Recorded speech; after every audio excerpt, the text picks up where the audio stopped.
Back in the day, Amanda and I used to take long-ass road trips whenever we could string a few days off. We both lived out east, Delaware, and any excuse to get the hell out of town was a good one. We'd plan our routes around restaurants that we'd seen on TV or weird Airbnbs in the middle of nowhere. Long weekends, holiday breaks, and the occasional mental health Monday that we'd call in sick for. We made it a habit to drive hundreds of miles with no real goal except fun and escape. We were in our mid-20s. Hangovers were brutal but recoverable. Every trip ended up with greasy food, sore backs, and stories that we'd never tell our mothers. Amanda liked to drive. She said it helped her feel in control. I didn't mind. I liked being the co-pilot, scrolling through playlists, reading old printed out directions from MapQuest, or watching the little TomTom GPS freak out when we took another wrong turn. Later, we upgraded to smartphones, which made travel a lot smoother at first. What used to be us just sticking to the big highways and familiar exits turned into a game. Who could find the fastest shortcut, the weirdest detour, the most backwoods route that shaved off 20 minutes? We'd zoom in on the map, pick some obscure little offshoot that looped around a mountain or snaked through farmland and give it a go. Usually, we'd end up on a gravel road surrounded by cornfields or pass through towns with one gas station and no stoplights. Sometimes it was a bust and we'd backtrack half an hour. Other times it was magic, like when we found that speakeasy in Kentucky just by chasing a shortcut off I-64. We always felt like we were onto something, like real explorers. But that one trip through West Virginia, that one changed the game. That was the one that soured us on the shortcuts. I can still remember Amanda tapping on the screen and saying, "This'll save us at least 90 minutes. Look." County Road 217 cuts right through the hills and drops us off into Charleston from the north. And I said, yeah, sure, why not? Let's roll. And God, do I wish I would have said no. The road narrowed fast. We were only 10 or 15 minutes into the shortcut and already the shoulder had disappeared. The paint on the asphalt was mostly gone now, and we hadn't seen another vehicle since we turned off the highway. I held the phone on my lap, tapping to zoom in on the blue line that we were following. Amanda had both hands on the wheel, sunglasses sliding down her nose as she squinted into the sun. "You sure this is right?" she asked me. "Yeah," I said. "Cuts 90 minutes, comes out just west of Charleston. We skipped 3 mountain curves and a whole mess of Sunday traffic." Amanda made a face. "It just looks empty." "It's fine," I said, even though I was starting to feel a twitch in my gut. The map showed a bunch of little townships along this stretch, like stepping stones through the hills. Burnwood, Cardham, Ebb Hollow. But so far, nothing. No towns, no houses, no signs of life, just endless turns through dry pines and crests over that gave way more to the same. The road dropped into a valley and kicked up a cloud of dust as we passed a rotting billboard for Guthrie's world-famous smoked meats. The thing was bullet-pocketed and hanging on by a single corner. Amanda didn't say anything, but I could tell she was just as put off as I was. We passed a cluster of old trailers that looked long abandoned, a busted-out sedan half swallowed up by the weeds, a barn with its roof peeled off like a sardine can. I felt my stomach knot tighter. "I think these towns are dead," I said, and Amanda glanced over at me. "Huh?" "Boomtowns, maybe, mining or rail. They're still on the map, but they haven't been towns in decades now." I could see her chew that over, then she shook her head. "You want to turn around?" We were 25 minutes in by then, and I stared at the screen. The shortcut was almost halfway done. "Nah," I muttered. "Let's just keep going. We might as well finish it now." Amanda nodded, but she didn't smile again after that. The road narrowed again and curved through this shallow ravine. On either side there were husks of buildings, clapboard houses gutted by fires, a post office with ivy growing through its windows, a school bus with no wheels, and a family of crows nesting on the roof.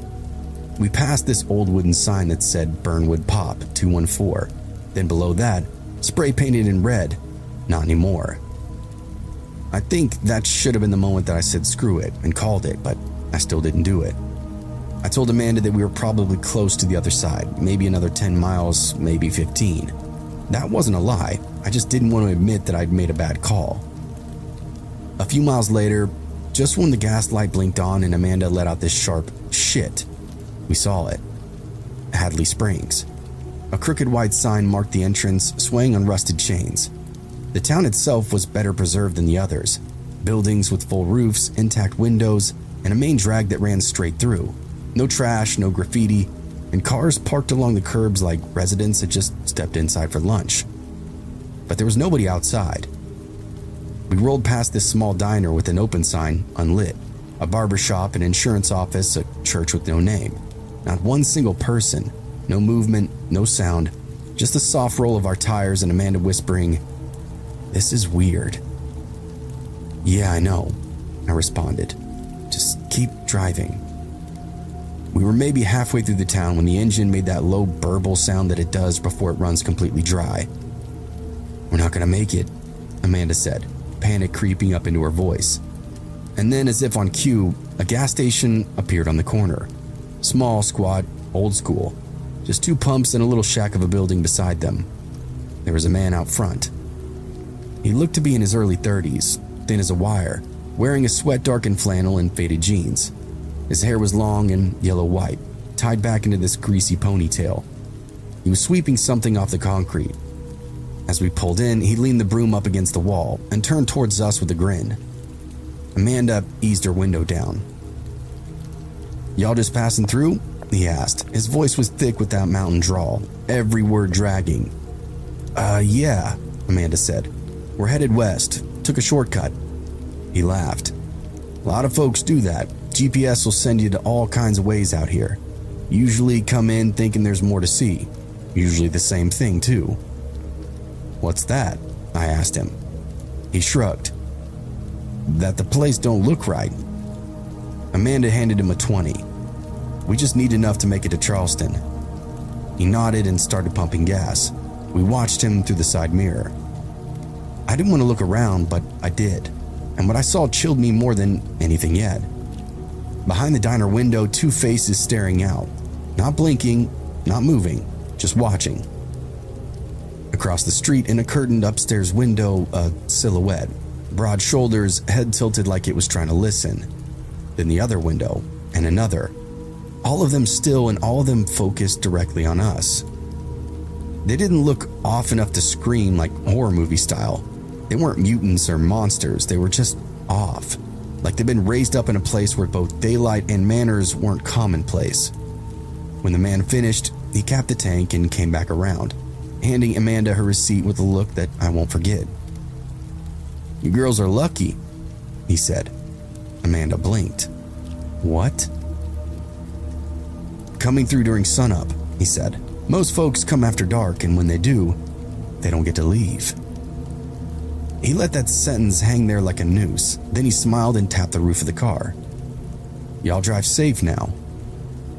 "What do you mean by that?" The guy just winked. "Best get going," is all he said. "Unless you want to stay and feel some southern hospitality." The guy then licked his chapped lips. We didn't wait. Amanda peeled out of there like she was chasing God himself. The road out of Hadley Springs curved hard to the left, then pitched upward through this series of hills that seemed to go on forever and ever. We didn't talk. Amanda's knuckles were white bone on the steering wheel, and I kept looking behind us through the side mirror, convinced that we'd see something or someone following. But the town stayed behind us, tucked into a valley like an infected wound. "Don't say anything," Amanda finally muttered, eyes locked on the road. "Just don't." And I didn't. Not until we hit the main highway again, 30 miles later, and civilization came rushing back in a form of roadside motels, Waffle Houses, and blinking lights of Sheetz gas stations. Amanda pulled in and parked, and we sat in silence for a moment, letting the AC hum between us. Then she said, "What the hell was that?" I shook my head. "I don't know. I kept thinking they were going to come out and try something or stop us." She looked over. "That guy at the gas station, what do you think he meant by that, about people staying?" "I don't know," I said again. "Maybe it was nothing, maybe it was just some kind of joke." Didn't sound like a joke to me. And I didn't respond to her. We went inside, bought some water and some chips, and the cashier didn't even look up. Amanda leaned against the counter while I paid and said, "You ever been so scared that you felt it in your teeth?" I nodded back at her. That night we got a cheap room, double beds, and a TV bolted to the dresser. We didn't go out for drinks like we planned to either. We didn't order food. We just sat in those same clothes that we wore all day, watching reruns and half listening for engine noises outside. Eventually, Amanda passed out. I didn't though. Not until the sky went from black to blue, and I knew the worst part of the night was over. I kept thinking about the creeps watching us from the windows. We took the long route home, highway all the way. No more back roads, no more shortcuts, and every time Amanda brought up a new trip, a new detour that she read about online, I shut it down before she could even finish. That was 5 years ago. We don't travel together anymore. Nothing bad happened between us, no falling out or anything. It just got real after that one.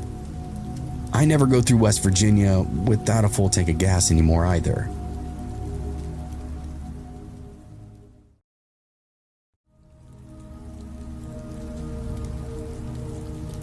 I used to hike alone all the time, through creeks, up mountains, across long stretches of forgotten forest trails. Didn't matter.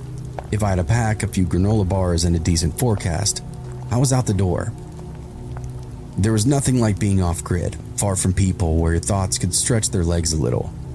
I used to brag about the number of solo trips that I'd done. My friends thought I was nuts. They'd hit the gym or go drink downtown, and I'd be halfway up some canyon in silence, watching the shadows shift across the stone. Then I made the wrong turn. It happened 3 years ago, and it changed everything. I still hike, yeah, but only with groups now. Crowded trailheads, well-labeled loops, paper maps in the pack, and fully charged GPS clipped to the strap. I stick to the popular stuff, where you're guaranteed to pass a dozen dogs and soccer moms before noon. If it's not paved or packed with REI dads, I don't want it. All because of that one day, that one fucking shortcut. I was hiking Welsher Wash, a long winding creek that cuts through a mix of rec areas and wilderness. Families hung out by the parking lot, splash in the shadows, but the deeper you go down, the fewer signs there are. Less noise, less people, and that's what I wanted. Quiet. I pushed upstream for a few hours, deeper than I'd ever gone before, until it was just water, trees, and the breeze through the canyon walls. It was beautiful. And then I got smart, or at least I thought I did. I told myself I could cut time on the way back, save my legs a few miles, and that shortcut nearly got me killed. Welsher Wash has always been my favorite. Secluded, winding, clear enough to drink straight from. Families usually hung out near the trailhead, barbecuing or letting kids splash around in the wide pools. But I wasn't there for that. I wanted distance, solitude. The further up the wash I went, the quieter it got. Hours passed, and the trail thinned into deer tracks. No signage, no people, just water, rock, cottonwoods, and time. That day, I pushed harder than usual, deeper than I'd ever gone before. I didn't really have a goal in mind, I just wanted quiet. I passed 2 dry forks and an old beaver dam, even this old elk skull caught in a tangle of willows. Eventually, I found a hidden waterfall spilling off into a sunlit pool, deep and green. No footprints, no wrappers or graffiti, so I took off my boots, let my feet soak, and cracked open a tin of sardines that I packed with some trail mix and dried mangoes. For a long time, I just sat there listening to the water. Everything else felt distant. Work, bills, texts. This is what I came out here for. But as the light shifted and the shade began to stretch, I realized just how far out I'd gone. I figured I had to be at least 5 or 6 miles out, maybe more. And this wasn't flat, easy terrain either. It would be a very long hike back.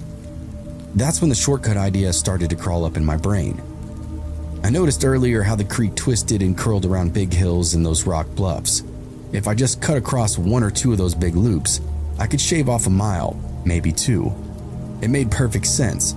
The creek always led back to the lot. It wasn't like I could get lost if I kept tracking toward water. So I did. At the first bend, the creek wrapped wide around a red dirt hill. I climbed up straight, loose rocks and high desert brush, topped out sweating and picked up my way down the backside. Sure enough, there was water, snaking through cottonwoods at the bottom.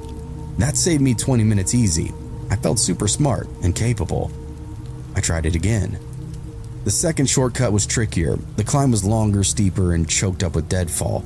My thighs burned halfway up, but I could already see where the creek had curled back on itself, so I pushed hard, scraping through the sage and cactus. And that's when I saw a fence.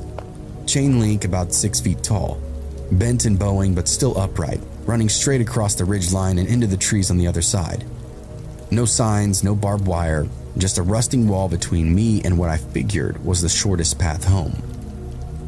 I followed it maybe 40 yards until I found a spot where the bottom was peeled up.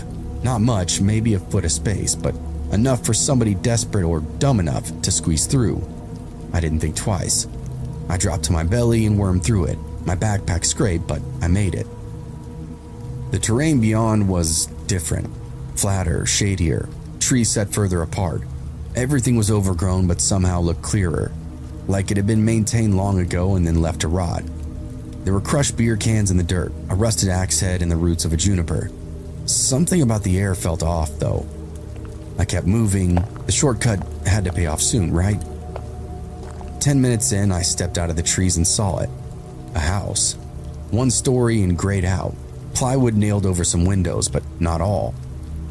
A rusted propane tank slouched beside it, with the water silo half swallowed up by weeds. There was a dirt road winding from the opposite side, one that I hadn't seen on any of my maps. I stopped walking. It looked old but not abandoned.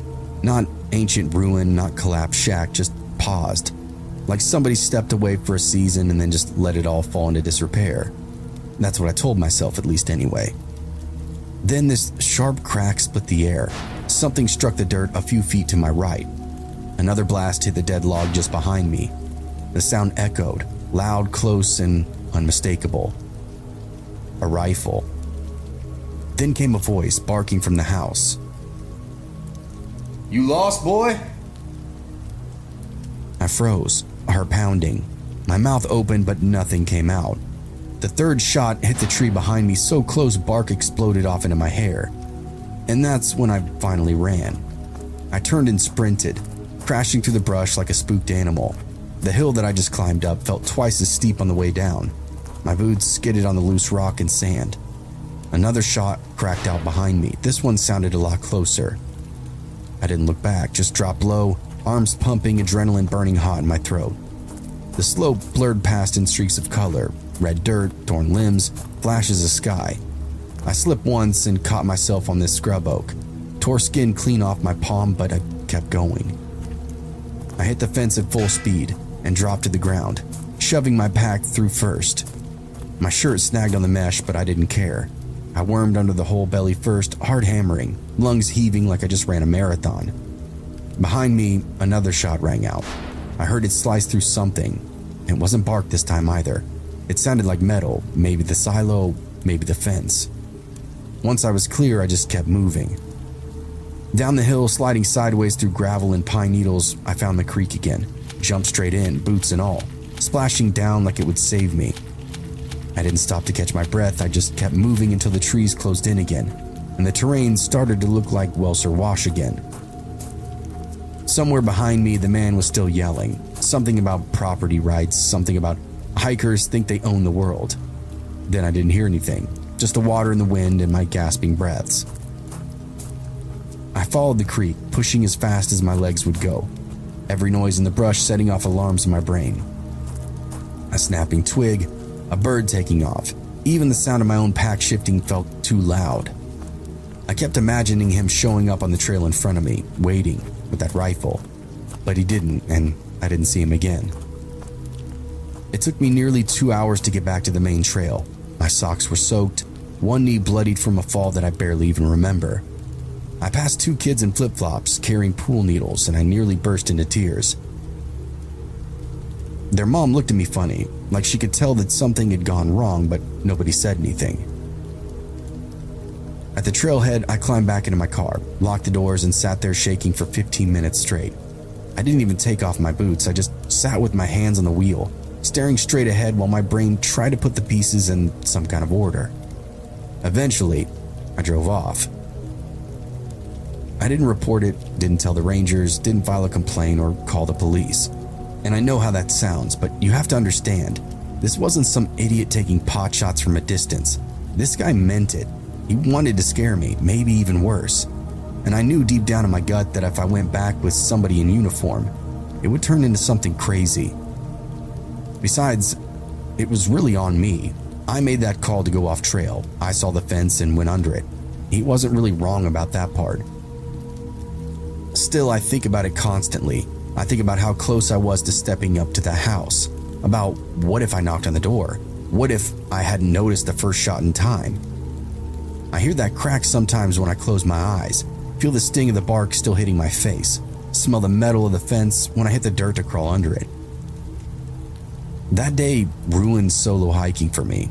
I don't care how many apps or GPS trackers I have now, how prepared I think I really am. I'm not going out alone. Not where there's nobody to hear you scream. Not where a wrong turn drops you into somebody's crosshairs.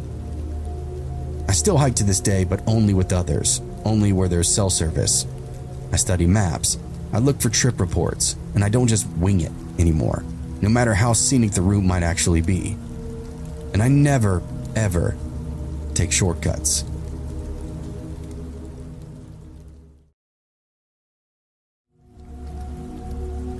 I was 16 when my mom took me on that trip. It was supposed to fix things between us. She worked nights and I skipped school. We barely talked unless somebody was yelling. It wasn't like we hated each other. We were just two people living in the same house, orbiting each other and pretending that it didn't hurt. I think she thought I was gay. I thought she was checked out, just making shit up about each other. She rented a car and planned 5 days through the Midwest, said we'd see the ocean, eat everywhere worth eating, talk if we wanted to, or just listen to music if we didn't. I remember standing in the driveway, watching her pack snacks and a cooler full of gas station drinks like we were going to summer camp. She looked hopeful. I didn't have the heart to be a dick about it either. Truth is, it was a good trip, great even. We drove through Kansas and Oklahoma, laughed at dumb billboards, crushed barbecue in Houston. She played her old playlist, Fleetwood Mac, Duran Duran, and I played some of mine. There were hours where we just vibed, no tension, no weird pauses, just a mom and her kid in a rented SUV heading toward the saltwater. I didn't think anything would ever feel that normal again. But there was one part of the trip that I still can't talk about without getting those pins and needles feeling inside my hands. It wasn't supernatural or anything. We just stumbled into a part of the map that nobody was supposed to see. We were already feeling good by the time that we hit the coast, like maybe this whole thing had worked. Then we made a wrong turn trying to cut across Texas and everything flipped. We were in Texas when it happened, middle of nowhere, somewhere between Corpus Christi and God knows what. After we hit the ocean and taken our selfies, Mom decided we saved time on the way back by skirting the loop. "It'll be faster this way," she said, squinting at the GPS, waving off my half-hearted objections. I couldn't really argue. I wasn't old enough to drive, didn't understand maps, and wasn't really paying that much attention anyway. I just wanted to get back to the hotel and pass out with the AC blasting. The road we turned onto wasn't even paved the whole way. Big cracks, long patches of gravel, brushed so close that it scraped the side mirrors. But it was quiet. After about 20 minutes, I realized we hadn't passed a single car, not one. Just dried up fields, barbed wire fences, and the occasional buzzard circling overhead. Mom kept her cool for a while, then she turned the music down. Then she cleared her throat a lot. She turned the music off completely. "We're fine," she said, gripping the wheel a little tighter. "We're still heading north." I checked my phone. No bars, of course. Just that little red X that meant that we were off grid. "No service," I said. "Yeah," she muttered. "No kidding." We passed a cattle gate with a rusted sign that had no words, just a symbol that looked like a warning. Then came the buildings, 7 or 8 of them, dumped in the middle of nowhere, like somebody gave up on a project halfway through. Concrete blocks with doors that didn't lock, a steel warehouse with a faded biohazard sign. One of the buildings had a tarp blowing on the roof and a giant red stencil that said, "Test area, no entry." Mom slowed the car. "The hell is this place?" I didn't answer her. I was too busy looking at the yellow radiation stickers peeling off one side of the sheds. "I don't like this," she said. She put the car in reverse, but her hands were shaking. "We shouldn't be here. This is some kind of military testing or something." "Just go," I said, please." She whipped the wheel around and floored it. Gravel spit up behind us. We didn't say a word for the next 7 miles. When she finally slowed down, she said, "We must have missed a turn." I leaned over the center console, peering through the windshield, trying to see anything familiar. That's when we passed that same cattle gate, the same rusted sign, the same buildings. "No," Mom whispered. "We didn't." "We're back," I responded. "We just went in a full circle." We both looked at each other and then at the road in front of us. She didn't stop the car this time. She just turned left instead of right, kept her foot on the gas. I kept checking my phone like an idiot, praying for a bar, but still nothing. 15 minutes later, a new sign appeared, metal, sun-faded, and covered in stickers and bullet holes. It said, "Mexico, 18 miles." Mom then hit the brakes so hard that our seatbelts locked up. "Mexico?" she said. "Okay, this can't be right." But it was. There was nothing else around. No houses, no businesses, just endless flat desert and that sign. The GPS was now frozen. The phone was dead. We were cooked in the middle of Texas and now somehow looking at the Mexican border, almost like it was the last option. Mom pulled over now. We were both breathing heavy. She dug around the glove box for the charging cable and plugged her phone in. "We just need like 5 seconds of signal, that's all." The phone powered up and we watched the bars. The charging cord was a 10-foot supercharger for emergencies. Now we could try to send texts over without it burning up the battery. But nothing. I got up and held it in the air, turned slowly in the circle thinking it would help, but still nothing. Just hot air, distant thunder, and a sky that was starting to dim around the edges. "I think maybe we should call 911, I said. My mom shook her head. "And tell him what? That we got lost and saw a building?" I guess she was right, even if I hated it. So we sat there drinking the last of the water, splitting a bag of trail mix while the heat started to bleed out of the day. The wind picked up. Somewhere in the distance, something metallic clanged like a gate slamming shut. Then my mom stood up. "Dust," she said, pointing. "There's a car coming." Sure enough, a cloud of dust was rising in the distance, a big one. We both got up and started waving, and when that didn't feel like enough, I leaned over and started honking the horn in bursts. Headlights flashed back. The SUV, black, fast, and spotless, peeled off the road and came straight at us, eating up the ground like it had a purpose. By the time it skidded to a stop, we were standing in front of our rental, hands in the air. The doors opened and 5 men stepped out. They were all dressed sharply, pressed shirts, dark jeans, heavy boots, gold chains, sunglasses, even though the sun was mostly gone now. One had a cigarette burning between his fingers. All of them had rifles, and not one of them was smiling. They said nothing, just fanned out in front of us, and then one motioned to the car. My mom looked and whispered, "Don't move." But it didn't matter. Another man waved us off, quick and urgently. We stepped aside, and as soon as we did, 2 of them started yanking open our doors, going through the vehicle like they owned it themselves. I started to say something, anything, and one of them hit me. Just one time, metal against the side of my head and lights out. I came to on my knees in the dirt, ears ringing, head pounding. My mom was crying softly next to me, hands still up. The men were laughing now, chattering in Spanish, but we didn't understand. Tossing our snacks into the dirt, pulling wires from the dashboard. One of them held up my backpack and shook it out like it might be hiding something valuable. When nothing came out but a crushed protein bar in my hoodie, he threw it on the ground and spit on it. The one who hit me just stood nearby watching, no expression. I don't even think I saw him blink. None of them asked any questions, none of them said what they wanted. They never pointed the guns away either, so every second felt like it might be our last. And then just like that, they stopped. One of them whistled, a sharp casual note like somebody calling a dog. The rest turned and headed back to the SUV. They piled in fast, revved the engine, and spun off in the direction they'd come from, kicking up the same trail of dust that they'd arrived with. My mom helped me to my feet. My head throbbed, and I could already feel the bruise blooming up against my cheekbone. I asked her what they took, and she said, nothing. They just looked. We got back in the car and just sat there for a moment, doors locked, engine off. The silence afterward felt alien. I watched the sun finish dipping behind the horizon and waited for tears to come, but they didn't. I was too stunned for that now.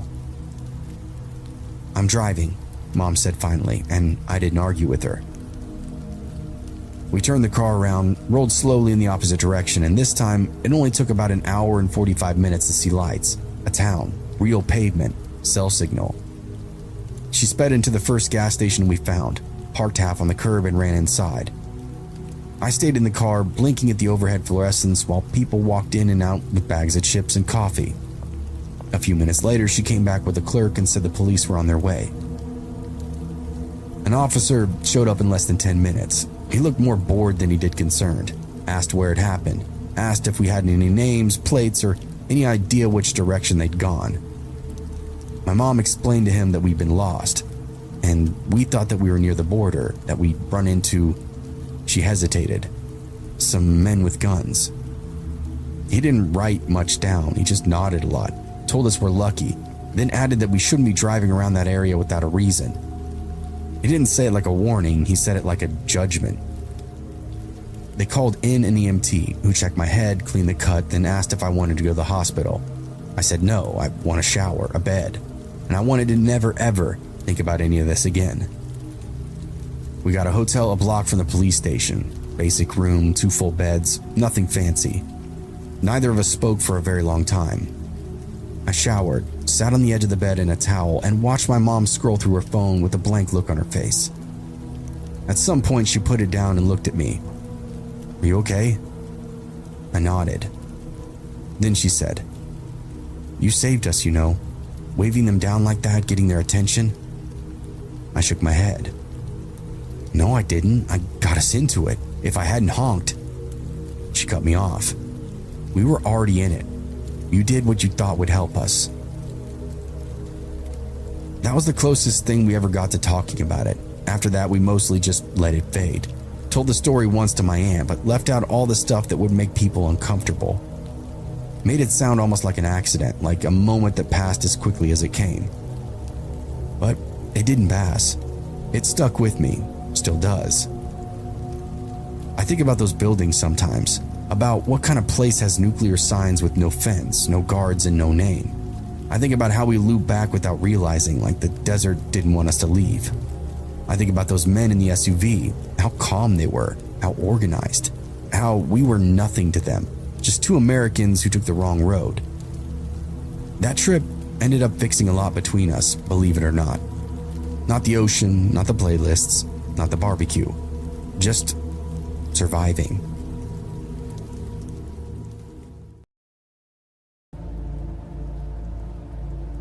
A couple of summers ago, I was having some serious car problems.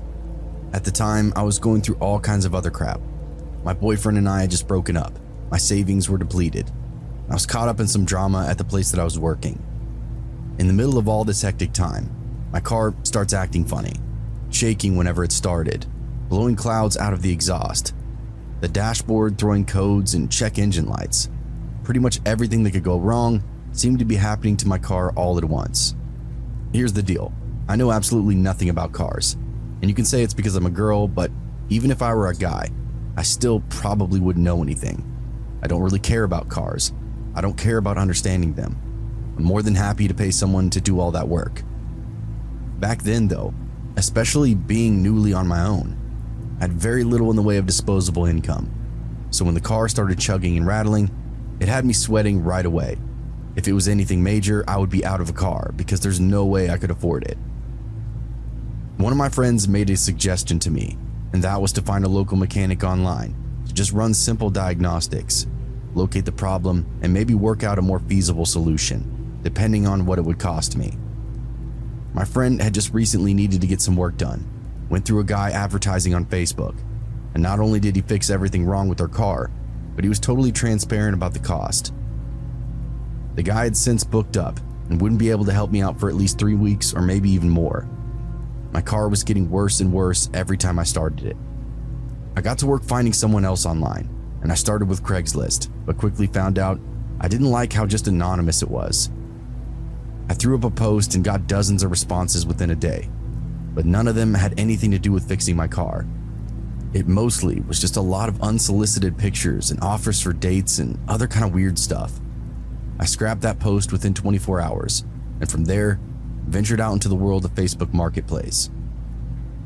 This seemed to be way safer off of the jump. People could see my post, see what I was looking for, and the people that responded also had a name and a face. Half the people that I commented on I recognized from somewhere around town. They said they'd keep an eye out for an affordable mechanic for me. By that Friday, I got a message from a guy named Simon, and this guy seemed pretty legit. His profile was a few years old, wasn't covered in over-sexually posts or political propaganda. He seemed normal, and his account had a long history of doing mechanic work. Lots of photos of him working on cars in garages, wearing jumpsuits in the shop, that kind of thing. Simon seemed legit from top to bottom, and with the situation that I was in, it was all I was really looking for. Through DMs, I learned that Simon was branching out into his own self-employment and was doing all his own work. He had worked for a major dealership in town and then worked for a couple of shops after that, was fully insured and certified. This was music to my ears, all the exact stuff that I wanted to hear. Simon said he had one job where he was finishing up and that I would be next in line. We exchanged phone numbers and I started saving all the cash that I could. I was anxious, but things were finally looking up. I didn't really know what to expect cost-wise though, but I knew this was the best option and the one that I could most likely afford. I let my worry take the back seat and then tried to focus on things that I actually had control over, like my mood and how I performed at work. I scraped together a little extra cash, had a couple of good nights out, and just relaxed. Things were good, and if I let them, maybe they'd become great. Sure enough, I get a call a full day earlier than I was expecting. Simon was ready for me. He'd finish up with his last customer. The fix was easier than he first diagnosed, and the car was back on the road. Again, more music to my ears. I was starting to write all my problems off at this point, like a true sucker, until you get something in writing, or even better, and see the work with your own eyes. Never take anyone at their own word. That's how all of these marketplace websites work, and it makes for a very deep headache. We exchanged information, and I gave him every little detail that I could about my car. The normal stuff like the year, the make, the model, and symptoms of the issues that I was having, that kind of thing. He gave me the address to his garage and the time that I should arrived.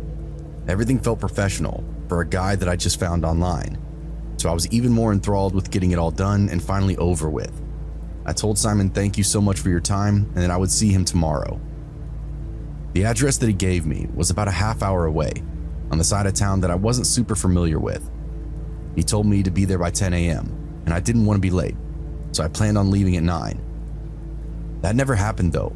I woke to my phone buzzing around 5 in the morning. It was Simon. He said that his day had been thrown off schedule because he had an appointment later on in that day that he forgot about. He didn't want to leave me hanging. He asked if there would be any way possible that I could bring the car to him now, so he could at least take a look. I didn't work today, was already awake, and plus I just needed this to happen already.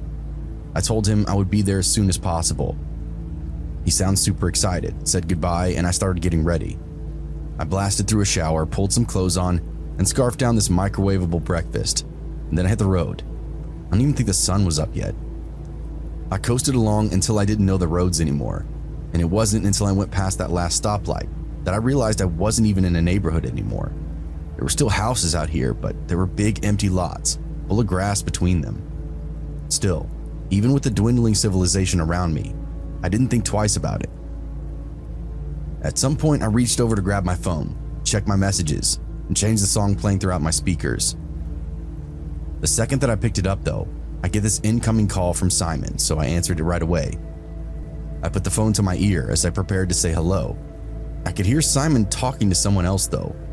He sounded weird. It was his voice, but he was talking in a totally different manner. Not professional, or street if anything, if you get what I mean. Nah, she'll be here soon, he explained to someone, who sounded just as weird. Shh, I'm calling her. Then they both got quiet. Hello? I said into the phone. Jody? Simon asked, back to normal voice. Yeah, is everything okay? I asked. Yeah, I was just making sure you weren't having any trouble finding a place. I know it's kind of out there, he said. No worries, I'm on my way. I think I'm 15 minutes out, I said. Do you have another mechanic with you today? I asked. He kind of stammered a bit and said, No, why? Oh, I thought I heard you talking to someone when I first picked up, I explained. Must have been the radio or something, he said. Just checking to make sure you weren't lost. How far out is it? I asked. The map said it's not too far off the main road. You'll see, the address that I gave you is just for the driveway. You'll have to drive about a half mile to get back into the shop, he explained. I was starting to get a little nervous now. He didn't mention that it was in the middle of nowhere, or that I would have to drive off-road. My car was already having problems. Bouncing around the country road sounded like the best way to make those problems worse. Still, I'd come this far. I still had hope that Simon was going to be my guy to get me through this and get it fixed. He could hear the apprehension in my voice and went right to saying all the stuff that I wanted to hear.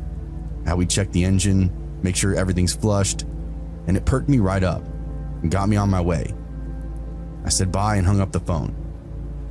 I'd caught him lying though, a skill that I picked up during my breakup earlier that summer.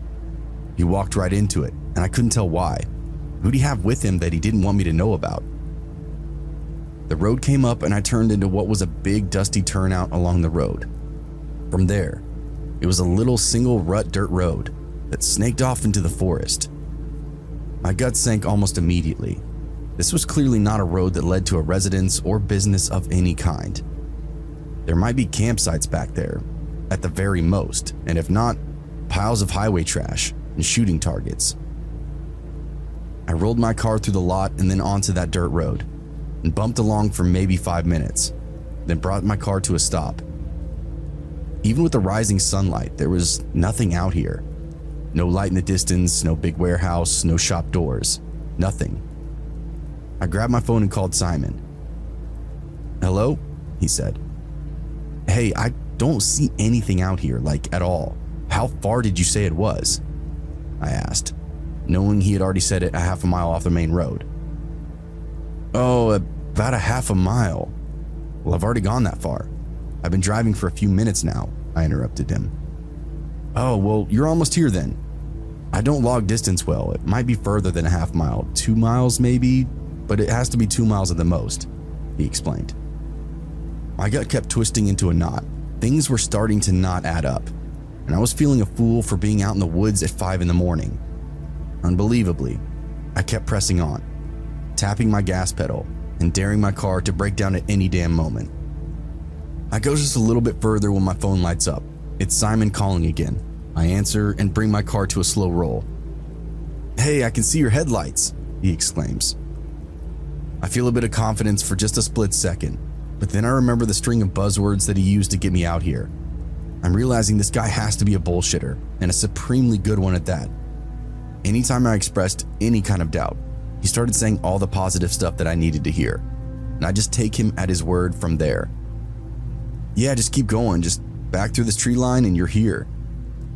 Why is your shop out here, Simon? I just asked him point blank. Oh, you know, he started. There is no shop, is there? I asked in a measured tone. I was just gauging his reaction at this point to see how much of what he was saying was a lie. Then he did something unexpected. He hung up on me. I looked down in disbelief, scoffed, then froze. Shadows flickered up ahead, just beyond my headlights. I slowly looked up, and to my horror, 2, maybe 3 people were skulking through the tall grass, coming right at me. I screamed and hit the lock button, which was a relief, but I really needed to actually leave. I was panicking and wasting time. I grabbed my shift knob and slid it into reverse. Nothing happened. I could actually feel that nothing happened within transmission, or anywhere for that matter. When I hit the gas, the car still went forward. Not good. I shifted into reverse and it set, and then I shifted back into reverse. Nothing still. I shifted back into drive. Still nothing. My eyes slowly split wide open as I realized I was stuck in neutral. The car problems I was having were about to get me murdered. I continued playing with the stick, played with the pedal, but nothing was working. The engine revved, but one of the gauges just spun circles. Everything else was totally still. Everything but those phantoms beyond the windshield. There were definitely 3 of them, and they fanned out and closed in at a sickening pace. I could feel bile steaming up my throat from my anxiety, from my desperation that led me out there, and tears began blurring my vision, but I knew the car was my only hope. I kept playing with the stick until it clicked. The car dumped into reverse and suddenly I was rolling backwards, the way I came. That dirt road was bumpy and uneven, but for the most part, it was a straight shot. I didn't even bother to use a mirror at first, just started jetting backwards as quickly as the car would take me. I could feel myself hitting the bumper here and there, but that was a small price to pay in the face of whatever these dudes had planned for me. "Hey, get back here, we're gonna get you fixed up," I heard someone yell over my engine. "Come on, you were so close," another voice hollered. And then, nothing. I bucked back out into the main road. I shifted into drive and blasted towards town. Thankfully, the car was operating better than it ever had. Like that off-road session had corrected some of its own issues. Whatever the case, I was thanking God that I didn't get caught up in whatever the hell was going on back in those woods. It didn't even occur to me until I got back into town that I should probably call the police. I looked back into my messages and of course, Simon had blocked me. I figured he did the same with the phone, which was probably just some kind of burner. Thankfully, I got back home without any incident. I wanted to just go back to bed and sleep it all away, but I was so riled up from that experience. I ended up calling the police and they took a full report. I didn't do any kind of follow-up or anything, but in my gut, I have a feeling that they found him. I keep an eye on the public bookings, people they pick up for various crimes, and I saw Simon amongst the names one week. Only time I ever saw it. The last names didn't match what he had before, but the whole Facebook account was just a lure, or so I believe, to get girls like me to go out into the woods. And the scariest part of it all is the guy almost got me. A few years ago, my husband and I turned onto the minimalist lifestyle. That is, if you don't know, retain a base minimum of belongings and don't over-encumber yourself or your home with excessive amounts of stuff. We were knick-knack types, collectors of whatever we thought was cool or even unique.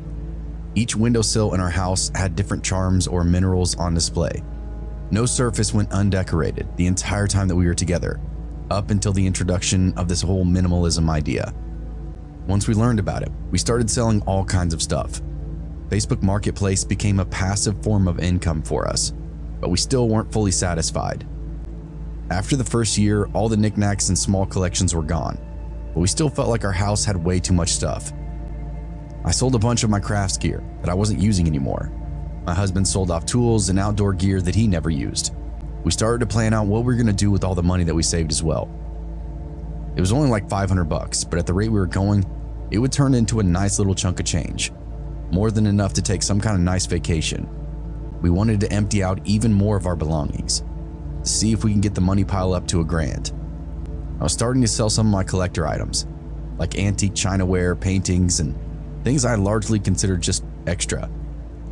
My husband was on a mission to move his big 11-piece Pearl drum kit. He played a bit in college. It was just one jam band that maybe had a half a dozen shows throughout his life. But for some reason, he always held on to that drum set. In the back of his mind, he always wanted to come back to it. But now, 10 years had gone by, and he hadn't so much as even picked up a stick during that whole hiatus. He realized that the drum kit was really just a dream, and was something that needed to go.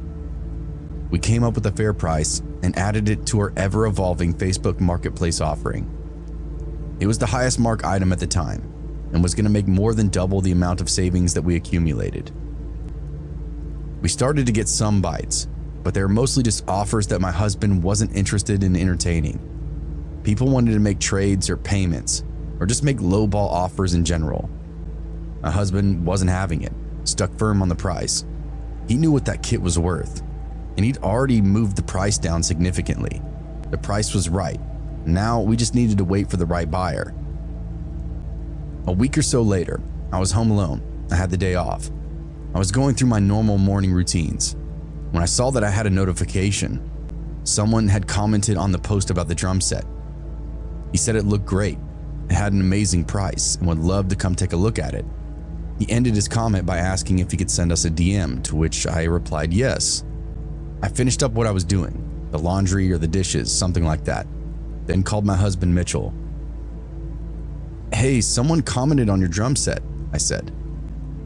"Does he seem serious?" he asked. "I can't tell yet, he just commented on it. But he's the most serious person so far.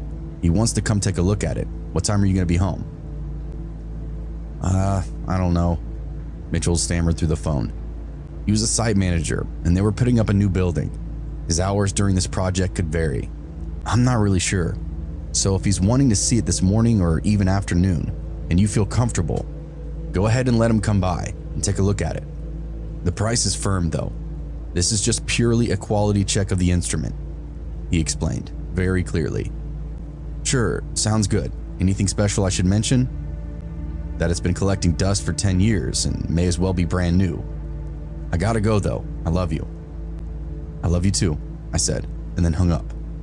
That was pretty much all I wanted to know. Make sure he was okay with the guy coming to look at it while he wasn't here, and if there was anything special that I should say. Other than that, we lived close to our neighbors, and I knew them pretty well. Also, had a decent amount of security within the house, a camera, a gun, that kind of thing. Robbery would be risky for anyone coming into our house, or at least, so I thought. I hit the guy back on the post and told him that we were good to go, to which he followed up with a DM. He said his name was Ryan and that he was very excited about finding such a killer deal. I gave him a little background info on the drum set and that I would be home all day if he wanted to swing by and take a look at it. Ryan said he had some other things going on but could stop by around 1 p.m. That was just a few hours off and it suited me perfectly. I gave him our address. I told him to hit me back on Messenger if anything changes, or if he had any trouble finding the house. With that, he signed off, and I resumed whatever I was doing. I actually looked up a YouTube video and decided that I was going to clean the drum set, and I wanted to know the best and safest way to do so. It really had collected a healthy layer of dust. I wanted it looking good for whenever this guy came around. If Mitchell came home and I had the thing sold, boy, he'd be happy.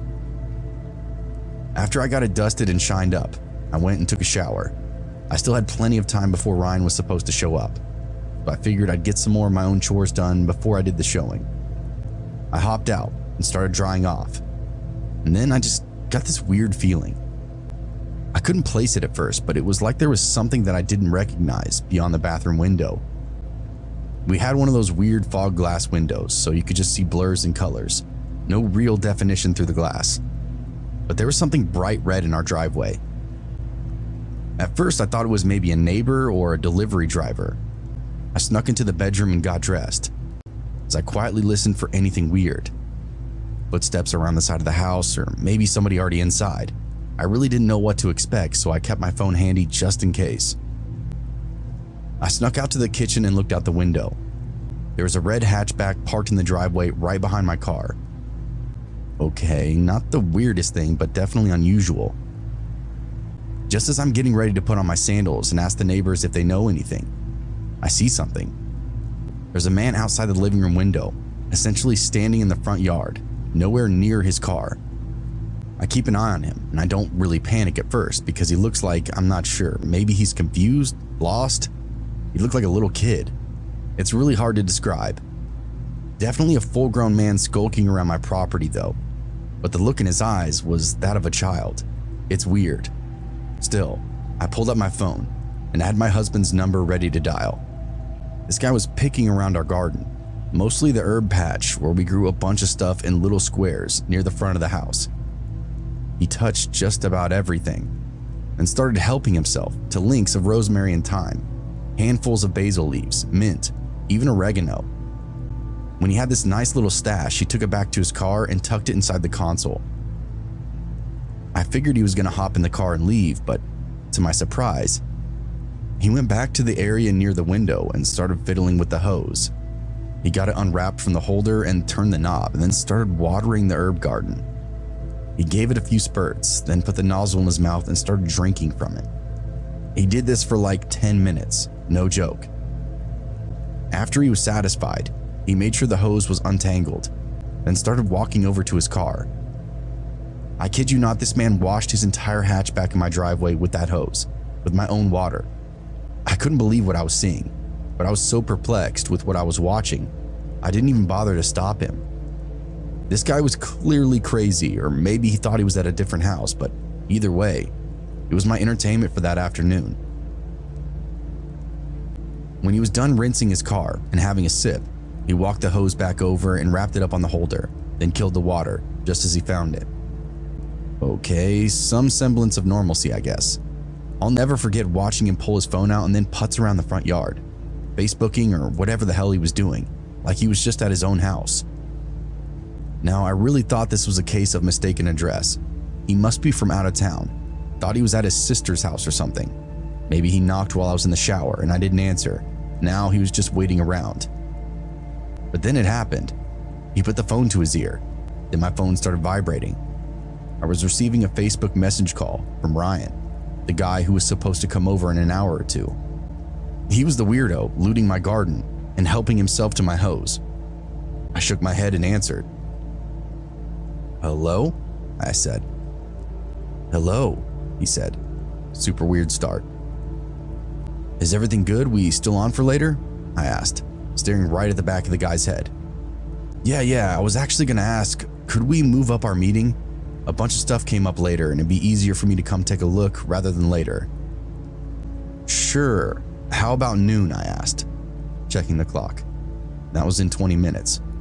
"Perfect," he said, throwing his hands in the air. "I'll be there in a bit. Thank you so much." And then we both hung up. It was the weirdest thing watching this guy lie, then react to his own lies. I was really put off by the whole thing and called my husband right away. I was not very pleased when he didn't answer the first, second, or third time that I tried to call his phone.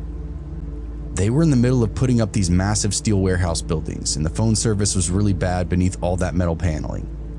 Whatever the case, I don't like how everything was progressing. I'm looking down at my phone, deciding what to do, if I should call the police, when I hear him knock. I look up and there he is, peeking through the glass by the door. He gives me this creepy little wave. This was the exact kind of nightmare that I envisioned with my husband not being home. I stood there like a deer in headlights while Ryan continued knocking on the door. To my horror, he turned the knob and just pushed it open. Mitchell hadn't locked it behind him when he left this morning for work. I couldn't believe what I just let happen, and that I failed to make any kind of call to the outside for help. "Hi," he said in a slow, creepy voice. "Are you Erica?" "Yes," I said, trying not to sound shaky or scared. "Are you Ryan?" "Yeah, sorry, I've been knocking for a little while. Didn't mean to freak you out or anything," he explained. "Yeah, it's just that we agreed to meet later at like 2 p.m. I wasn't expecting you this early, or to be poking around my garden," I said. A slow smile split across his face. "Oh yeah, you saw that? Guess I couldn't help myself," was all he said. That was it. No other explanation about showing up early or lurking around my property. I was becoming sick at this point. "So, can I see that drum set? I have cash." That brought me back to the moment. I said, "Okay, it's right back here. Maybe this all is just a fluke. This guy is excited to get the kit for such a steal."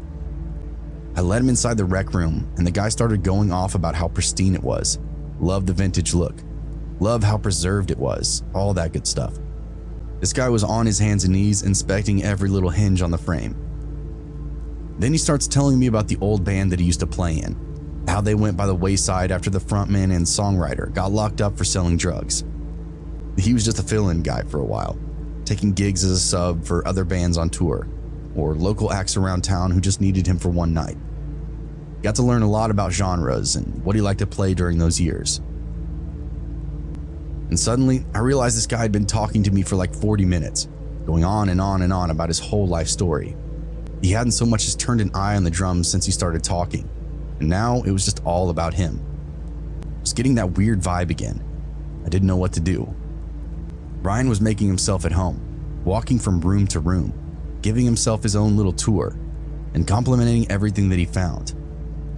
I couldn't tell if this guy was just high or crazy. Either way, he would continuously kept giving me these creepy little glances over his shoulder. "Look, I have a lot to do," I finally said. "Do you want to buy the drum set? That's what you're here for, right?"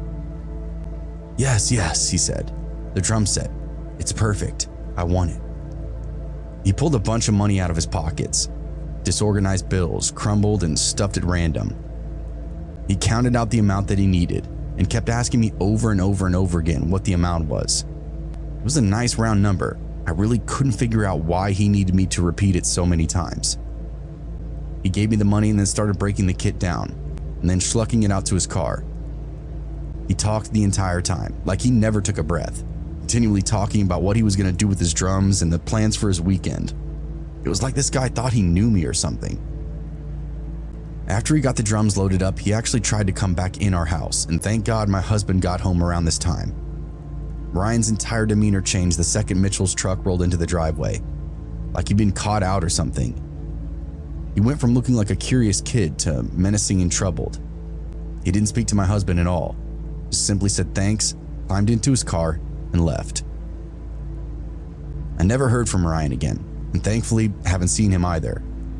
The whole scenario was probably nothing, but I can't shake the feeling that I dodged something scary that afternoon. In hindsight, it just seemed like he was probing, seeing how far he could take the situation before I would start to react. I misjudged everything from start to finish and felt like a dummy for putting myself in danger. I guess if you're going to make online sales, that's just the name of the game.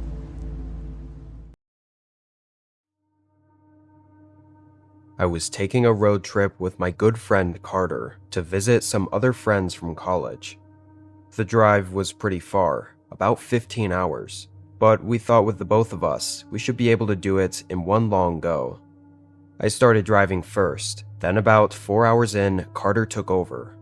The plan was for me to sleep while he drove, but I genuinely couldn't.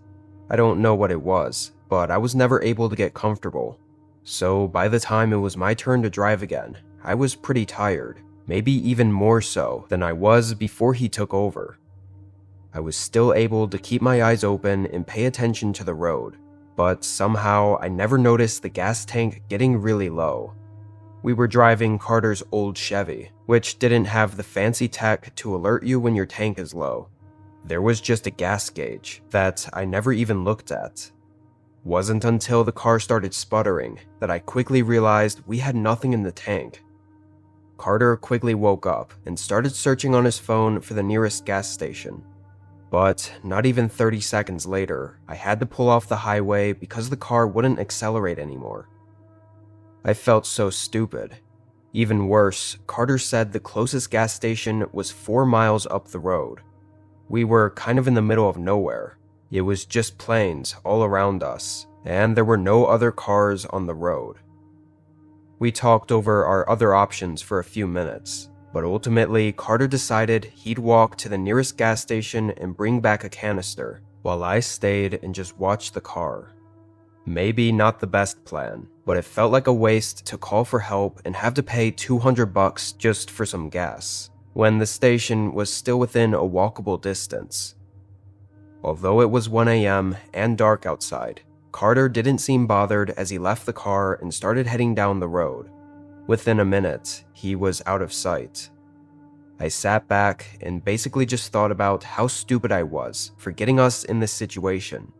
But just a couple minutes later, I saw headlights coming down the road from up ahead. They came down and passed by, but they were going much slower than they should have been. I think the speed limit was 55 or 60, and they passed by going maybe 15 or 20. I watched in the side mirror, and they didn't speed up after passing. They slowed down even more, eventually stopping and doing a 3-point turn to come back around. Honestly, I didn't want to admit I was out of gas, or needed help or anything. And I didn't have to. They came back down the road and passed by, even slower this time, like maybe 5 miles per hour. probably staring through the windows at me, before picking up speed and heading back the way they initially came from. What was that about? I kept my eyes glued to the road for the next few minutes, waiting to see if they came back around or not. I had a pretty bad feeling about it. Maybe it was just my gut, but I started to think something could go pretty wrong soon. I got my phone out and called Carter. I just wanted to let him know, and maybe to hurry up if possible. But the phone rang all the way through. He didn't pick up. That definitely made me worried, but maybe he just had his phone on silent, or lost service along the road. I waited a minute, then called again. Still nothing. At this point, I definitely wasn't being rational, but I made the decision to ditch the car and try to catch up with Carter.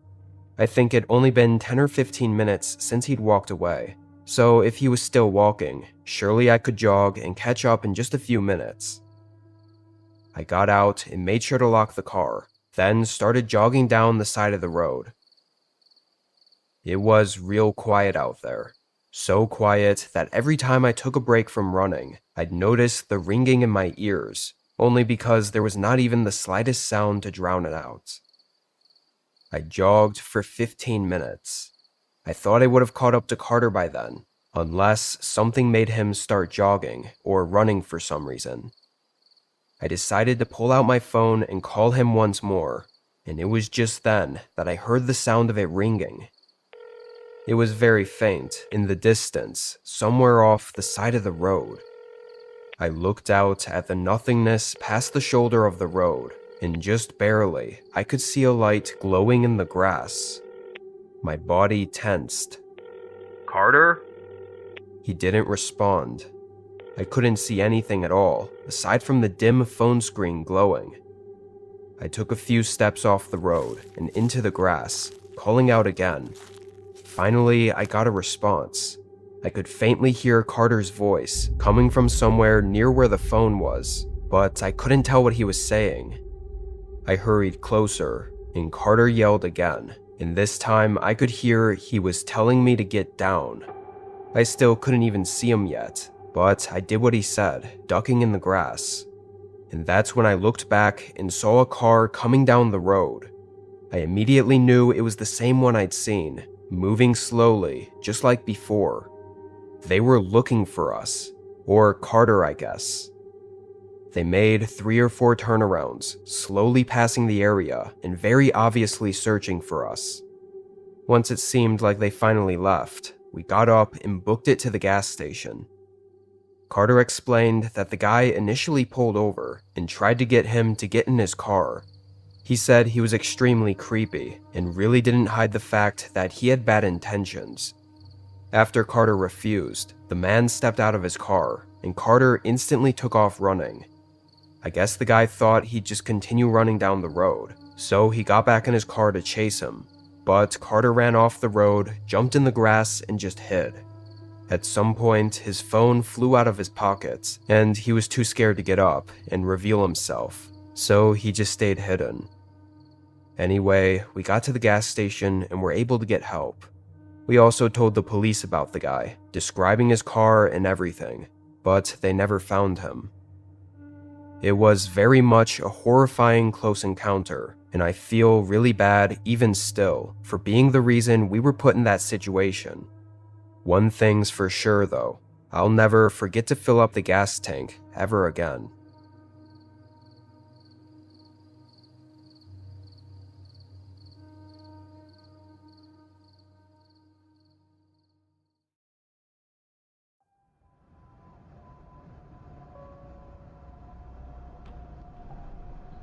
This was back in 2014. I almost never went on road trips back then, because I rarely had time to take multiple days off just to drive, plus the additional time to actually enjoy the vacation. However, I was in between jobs when my family was planning a surprise birthday for my dad turning 50. Back then, gas was way cheaper than it is now, and flying was a lot more expensive in comparison to the gas prices. So both to save money and because I didn't have a job at the moment, I decided to make the drive. To be safe, I made it a 3-day road trip, So after the first full day of driving, I pulled into the nearest motel and booked myself for the night. It wasn't the nicest place, but I didn't mind. I slept in until 11, then packed up and opened the door to head out, only to be startled by a man standing right in the doorway. "Excuse me." I tried to get past him, but he didn't really move, so it was a bit awkward. The man looked mid-40s and had heavy bags under his eyes. Just overall, not the kindest face. As I moved the rest of the stuff into my car, he remained creepily standing outside the motel room, watching me. Good thing I wasn't staying there any longer. I checked out of the motel and headed back onto the road. This was my longest day of driving. I planned to get at least 10 hours in. The first while went pretty good, I'd say. A lot of it was through towns and cities, and it wasn't until 5 to 6 hours in that they faded out, and it became more rural, long stretches of road. Once I realized towns were getting few and far between, I stopped at the next gas station to fill up. I paid and started the pump, then headed inside to get a coffee for the road. When I was heading back to my car, though, I saw someone pull their car up really close to mine. Like from the front, it looked like their bumper was touching the back of my car. It was a deep red, old Corolla. Nobody was outside of it putting gas in, and the windshield was tinted. I couldn't see anything at all through it. But knowing someone was in there, I couldn't shake the sense that they were watching me. I took the pump out and got back in, leaving the gas station.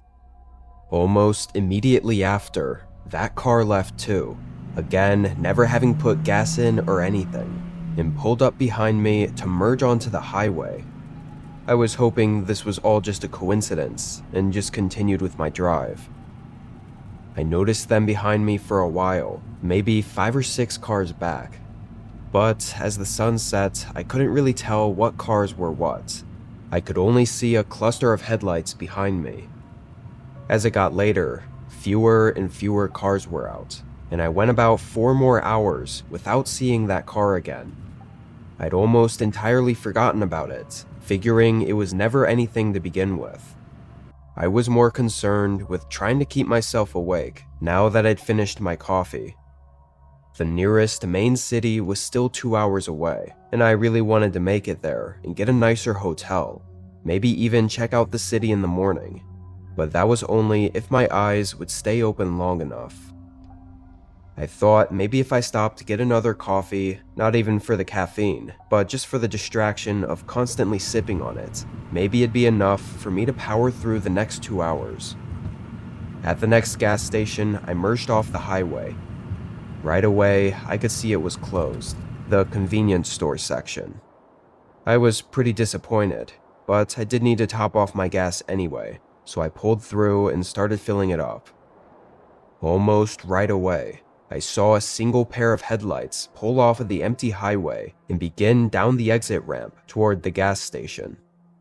This place was already creepy as is, just a standalone, dark gas station with nothing around it.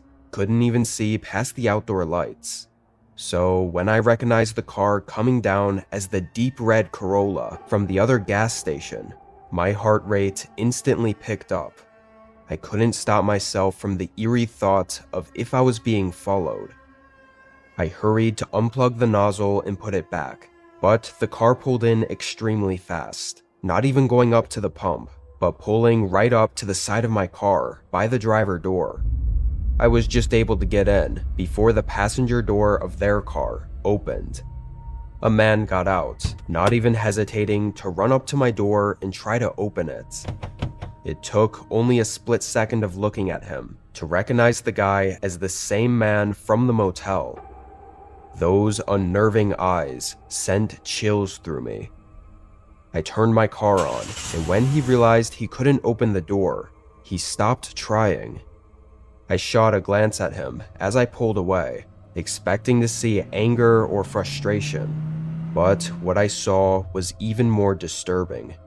He was grinning from ear to ear, like this was funny.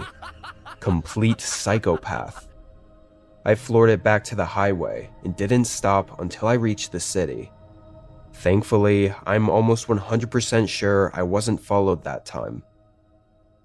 What really scares me is that the man got out from the passenger seat of the car, so someone else was driving him and was in on whatever sick idea that guy had in mind. They followed me for over 10 hours from the motel, and even worse, they could have been following the day before without me ever knowing. I still find it hard to forget that road trip, even a decade later.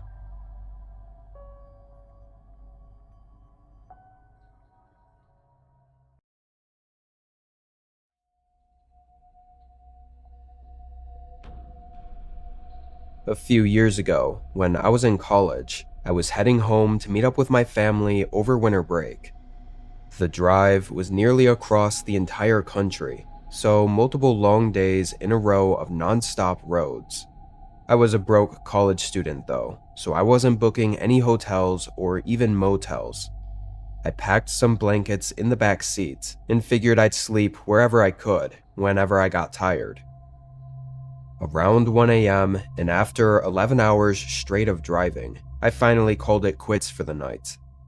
I was starting to get dangerously tired, so I found the next rest stop I could sleep at and pulled over. It was one of those small pull-offs right on the side of the highway, meant for just a few cars or trucks. It had a little building with what looked like a washroom and a couple vending machines. There was only one other car there, parked in the spot farthest back, so I parked in the opposite spot to give us both some privacy. Then I got up to stretch my legs and use the restroom real quick. It definitely wasn't clean in there, which was kinda gross, but I did my business, then left to go back to my car. When I did, there was a man standing right outside my window. He was looking in at what I had in there. Can I help you?" My voice visibly startled him. He nervously took a few steps back and chuckled, saying he was trying to see if I was in there to ask if I had some cash for the vending machine. My car was basically a fishbowl, all clear, untinted windows that you could easily see whether or not I was inside, so there was no reason to be pressed up to my windows, looking in like he was. "Yeah, I got no cash on me. Sorry, man," I said, walking around him to get back in my car. But to my surprise, he didn't leave. He actually tried to start another conversation, asking me what brought me out here tonight. I'm on a road trip. I'm sorry, but I really need to get some sleep. I can't really talk right now." I got in my car, and the guy did a sorry wave, then walked down to the other car and got in. I was a bit relieved to see he got in the car, and wasn't just a homeless person being creepy at a random rest stop. To be honest though, I think I was too tired to even feel uncomfortable or care what that man was up to. I just wanted to sleep. Thinking back on it though, and in a normal state of mind, I probably would have just left and gone to the next rest stop. I reorganized the mess in my front seat, tossing everything in the back, then leaned my seats as far back as I could and tried to get comfortable. I had my eyes shut for just a few minutes before I could tell some lights were moving around outside my car, which made me open my eyes to see what it was. I sat up, seeing in the mirror that that guy had moved his car right up behind mine. I watched for a minute, unsure why he'd moved at all, but with things getting a little too creepy, I knew I had to take the L and just find somewhere else to sleep. I pulled my seat back up, tossed my car in drive, and got back on the highway. I had a few unfriendly words to say under my breath about that dude as I pulled away. There weren't a lot of places to stop at on this stretch of road, so this inconvenience was going to cost me at least 30 to 40 minutes. It was dangerous how tired I was on this drive. My eyelids would close for a second or two, then shoot back open once I realized I was dozing off. This pretty much went on and off the whole way, until finally I reached the next rest stop. Or what was a rest stop. It looked very similar to the other one, except it was without a doubt abandoned or out of service. The building was all taped up and decaying, and graffiti covered most of the exterior. Still, it was a place to pull off, and I figured I wouldn't have any issues sleeping here just for a few hours. Not sure if it was because the place was quiet and abandoned, or me just being really tired, but I passed out within a minute. I have to say, before I woke up, I got some pretty good sleep. I think I slept from 2 a.m. to 4 a.m. before I woke up violently to a crash against my car. The whole car shook as I scrambled to figure out what the hell happened. I looked in my left mirror, seeing a car's headlights parked right behind me. Then I looked in the right mirror. There was a man right beside my car with a metal baseball bat. He swung it again, bursting the back window. I kept yelling, "What the fuck," over and over, trying to get my keys and get away. The man came up to the passenger window, where I then saw it was the guy from the other rest stop. He had this sinister smile and started taunting me, saying "liar" repeatedly, as he kept swinging the bat against my car, then staring at me with that smile and calling me a liar again. I didn't know what he was talking about, but I was able to get the car on and leave before it got worse. I called 911, phone shaking in my hand as I drove away. I was able to meet up with an officer at a gas station, where I explained the incident and was able to take note of the damage to my car. 2 windows were shattered, and dents were scattered all over the doors, and somehow I didn't notice that my back right tire was also slashed and almost flat. Another officer went to the abandoned rest stop, finding all the glass shards on the ground, but the man was already long gone. They notified all the patrol cars of the man's appearance and vehicle, but came up empty-handed. After being stuck in an unknown town for a few days to get my car fixed, I was able to make it home safely. It's crazy how insane some people are. I mean, I assume that guy lost his shit over something as simple as me not giving him a few bucks for the vending machine, or even just not wanting to talk to him at 1 a.m. on the side of a highway. The fact that I could have died that night over something so absurd is horrifying.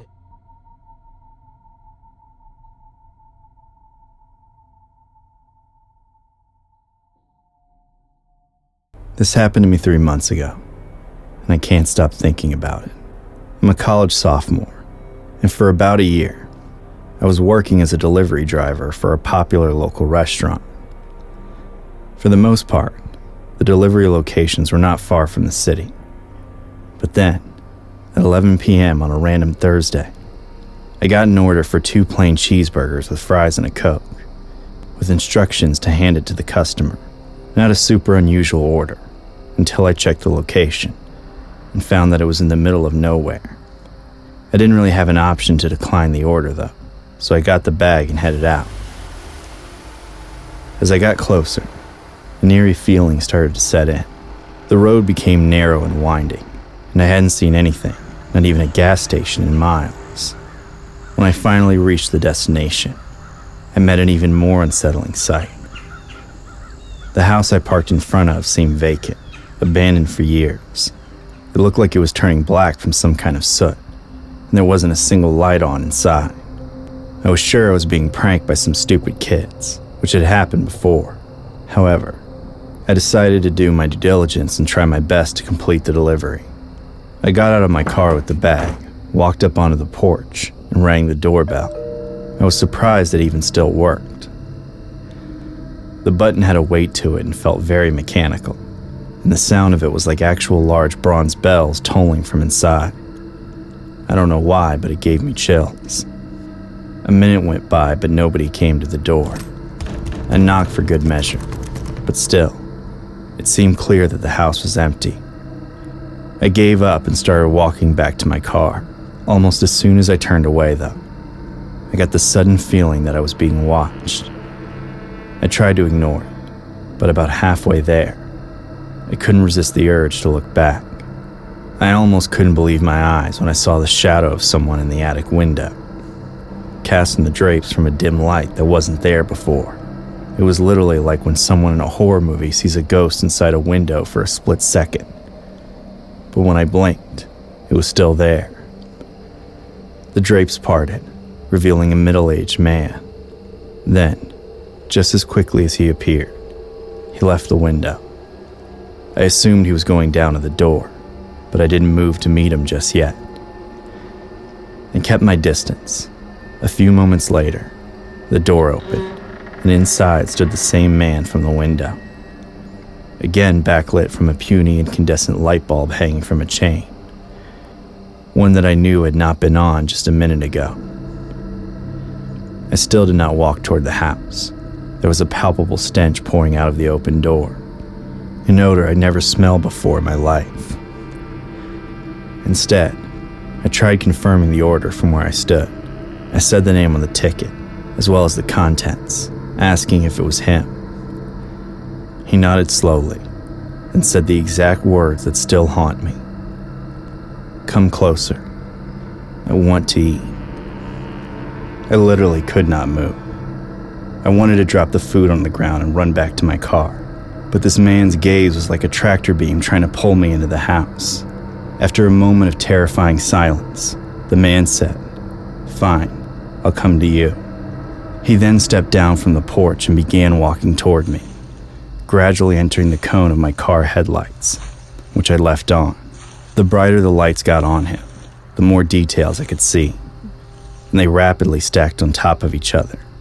His clothes were ragged and torn, and soaked in multiple layers of stains. The seemingly oldest ones were gray, but as they became fresher, they turned brown.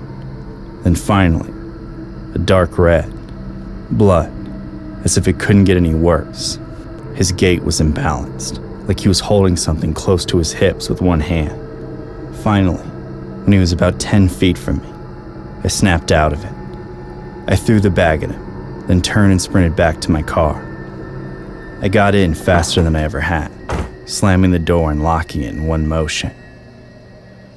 The next thing I saw was a knife in my face. I screamed as it thrusted at me, but then it struck the glass. I was so scared I thought it had somehow phased through the window. I collected myself, then grabbed my keys out of my pocket, shoving them into the ignition with shaking hands. At the same moment that I turned the keys and I heard the engine roar to life, I heard a loud pop and hissing from outside the car. The man was leaning over, grinning at me, and I realized he had just slashed my tire. Before things could get any worse, I floored it. I nearly crashed into the house before I got control and circled around it. Then I raced down the driveway and back onto the road. I didn't care that I was driving on a flat. I drove about 5 miles before I finally found a gas station, where I parked and told the clerk what my situation was. I didn't have a spare, so he helped me call a tow truck, who took my car to a shop that was closed until the morning, then was nice enough to drop me off at my work. I explained everything that happened to my boss, who called the cops, saying I should have done so a long time ago. He was right, but I was so shaken that I never thought to. The cops got my story, then went to investigate the house. According to the call I got a couple weeks later, they found nothing there. The investigation is still ongoing, but it's pretty clear that Sicko in the house had his victim captive and tortured him for a long time before finally killing him. Every time I think about this, I can't stop thinking about how close I came to becoming that monster's next victim. I'm a delivery guy, but not a pizza delivery guy. I'm a long-haul trucker delivering all manner of things, usually washing machines or games consoles or fridges. Things you'd think are safe to transport, but you'd be surprised what people will heist. Now, true story, a truck carrying the entire U.S. shipment of the Killing Joke action figures got robbed at gunpoint recently. Google it if you don't believe me. Anyway, when this went down, I was on a cross-country haul to Albany from Dallas. I'm legally not allowed to say what exactly I was carrying, but let's just say it was very expensive, very desirable equipment of the medical variety. The kind of cargo that'd make me a bit more jumpy than microwave ovens or custom kitchen deliveries. If you get that reference, congrats, you're an old man like I am. The journey was said to be just over 24 hours, which meant that there was a rest stop and a few hours sleep on my itinerary. I timed things so I'd get to stop at one of my favorite rest stops in Kentucky at around midnight. They had a killer 24-hour diner there, and some other truckers I'd become familiar with over time often stopped there too, so we'd meet up and shoot the breeze. Imagine my disappointment when I pulled into the truck stop, only to discover that the diner was closed for refurbishments, and the only other vehicle in the lot was a beat-up old Range Rover that looked like it had been abandoned there months ago. Nobody was answering the CB radio either, just a completely dead night. Ah, well, I thought, it happens. I always planned for such eventualities, and I'd packed a bunch of healthy, well-rounded meal options such as Slim Jims, Twinkies, Cheetos, and Mountain Dew. You know, all that good stuff that helps keep my trucker bod slim and svelte. I chowed down on some dried meats, mainlined a Twinkie or four, and listened to a couple of CDs, and then decided to catch a few hours sleep before continuing on. Normally on the road I sleep like a baby. I just slip into the passenger seat, recline it a little, and I'm out like a shot. That night, though, no dice. Something felt off. Maybe it was the diner with all the lights off. Maybe it was the empty truck stop lot. Maybe it was the flickering street lamp near the turnoff. Now, I'm not a superstitious man. I can't explain it. I just had a bad feeling. Real bad. Like something about the whole place was wrong. Now, let me stress this here. I'd been to this truck stop at least a dozen times in the past. It was a favorite, but it was usually a hub of activity, even in the middle of the night. Being here alone felt like I'd crossed some kind of portal, like I was in another world. I really am not the kind of guy who falls into this type of thinking, though, I promise. I love horror movies precisely because they don't scare me. Yeah, I get a little paranoid about my cargo getting robbed very occasionally, and I guess that played into it here. But this was something else, man. It sounds like a cliche, but it was like an ill wind was blowing. And I mean that figuratively and literally. It had been a calm night, but as soon as I parked, the wind kicked up. Dust and leaves and debris billowing up around the parking lot. Then there was the abandoned Range Rover. I could swear the windows had been busted out. Was it burned up? I couldn't tell. And then a voice in the back of my head was telling me to go check it out. I had my trusty sidekick, Kirsty. Kirsty's my shotgun. Don't go anywhere without her. If I'm not supposed to have her, then I have a hiding place and, well, I'm not going to implicate myself, but she stays with me at all times in the truck. The idea of walking over to this abandoned car, though, just gave me the full-on, unfiltered heebie-jeebies. And the more I thought about it, the more it started bothering me. My mind started drifting towards various possibilities, and then it started drifting in general until suddenly I was falling asleep. I was nodding off into dreamland. At that moment, I heard a knock, knock, knock. And holy freaking Christmas, I jolted awake. Was I dreaming? Knock, knock, knock again. A little quieter this time, but someone was tapping on the driver's side window. And as I mentioned, I sleep in the passenger seat, and with the truck cab light off, I couldn't really see who was knocking. I could just see the vague shape of a human. I flicked the interior light on, which made it even harder to see who was out there, and I gestured for them to come around to the passenger side, hoping they'd get the hint. And then, it was like they just disappeared, like they ducked down out of view. What the hell? I shut off the interior light. A minute had passed, and then two, and I was starting to think that I'd imagined it, and I'd still been dreaming. Knock, knock, knock again, harder. This time right next to me, the passenger side window. And I jumped up. Okay, this wasn't cool. I grabbed my flashlight from the glove compartment and shone it at the visitor. He was dressed in a pizza delivery outfit, a very well-known brand. He had the jacket and he had the cap, brim pulled down low over his face. He didn't seem bothered by the flashlight shining right in his face, but I angled it away regardless and then, against my better judgment, wound down the window. "Can I help you, buddy?" I asked. The pizza delivery guy seemed to grin at me. "I got the pizza you ordered, my friend." he said. I had not ordered a pizza. I was in the middle of an abandoned truck stop. My phone didn't have reception. The only way I could have ordered pizza was over the CB radio, and, well, obviously I hadn't. I explained this to him, and not once did this guy's grin falter. I could barely see him in the darkness, but his smile was like this bright white catching the light reflecting off of it. The pizza delivery guy reeled off some real name and said that no, definitely the pizza was mine and I'd ordered it. I reiterated that I had not and I didn't want pizza. In truth, I did, absolutely, but I wasn't accepting a strange pizza from a strange grinning guy. Now I shone that flashlight at him again, and that's when I noticed the absolute state of his uniform. If this guy was a Domino's employee, then his uniform had not been replaced since probably the 90s. It was torn, it was filthy. His cap was ripped with bits of hair sticking through places, and the logo was partially unstitched. "Buddy, just move along," I said. "I don't want your pizza." He told me he couldn't do that I had paid for the pizza, and he'd be in a lot of trouble if I didn't accept the food I'd paid for. I reached for Kirsty.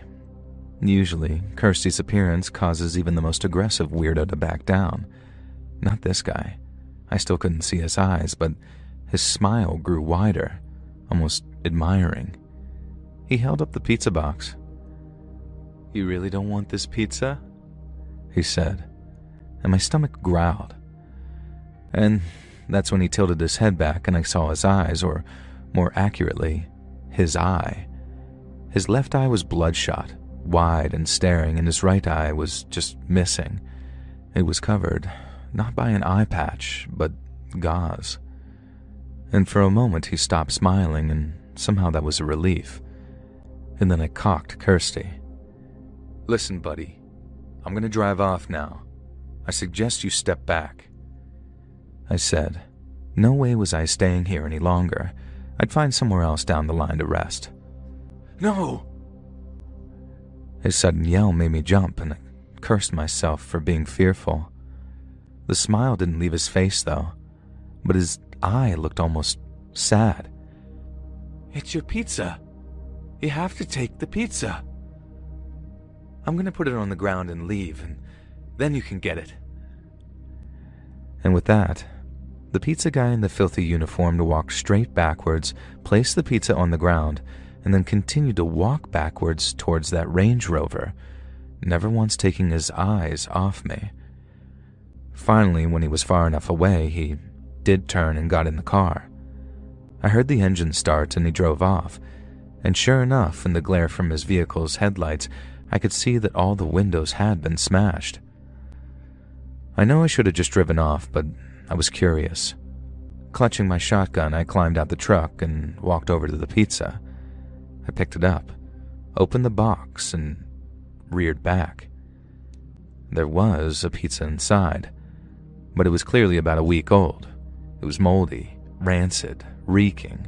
Maggots crawled all over the surface, and I recoiled and tossed it across the lot. Then something occurred to me.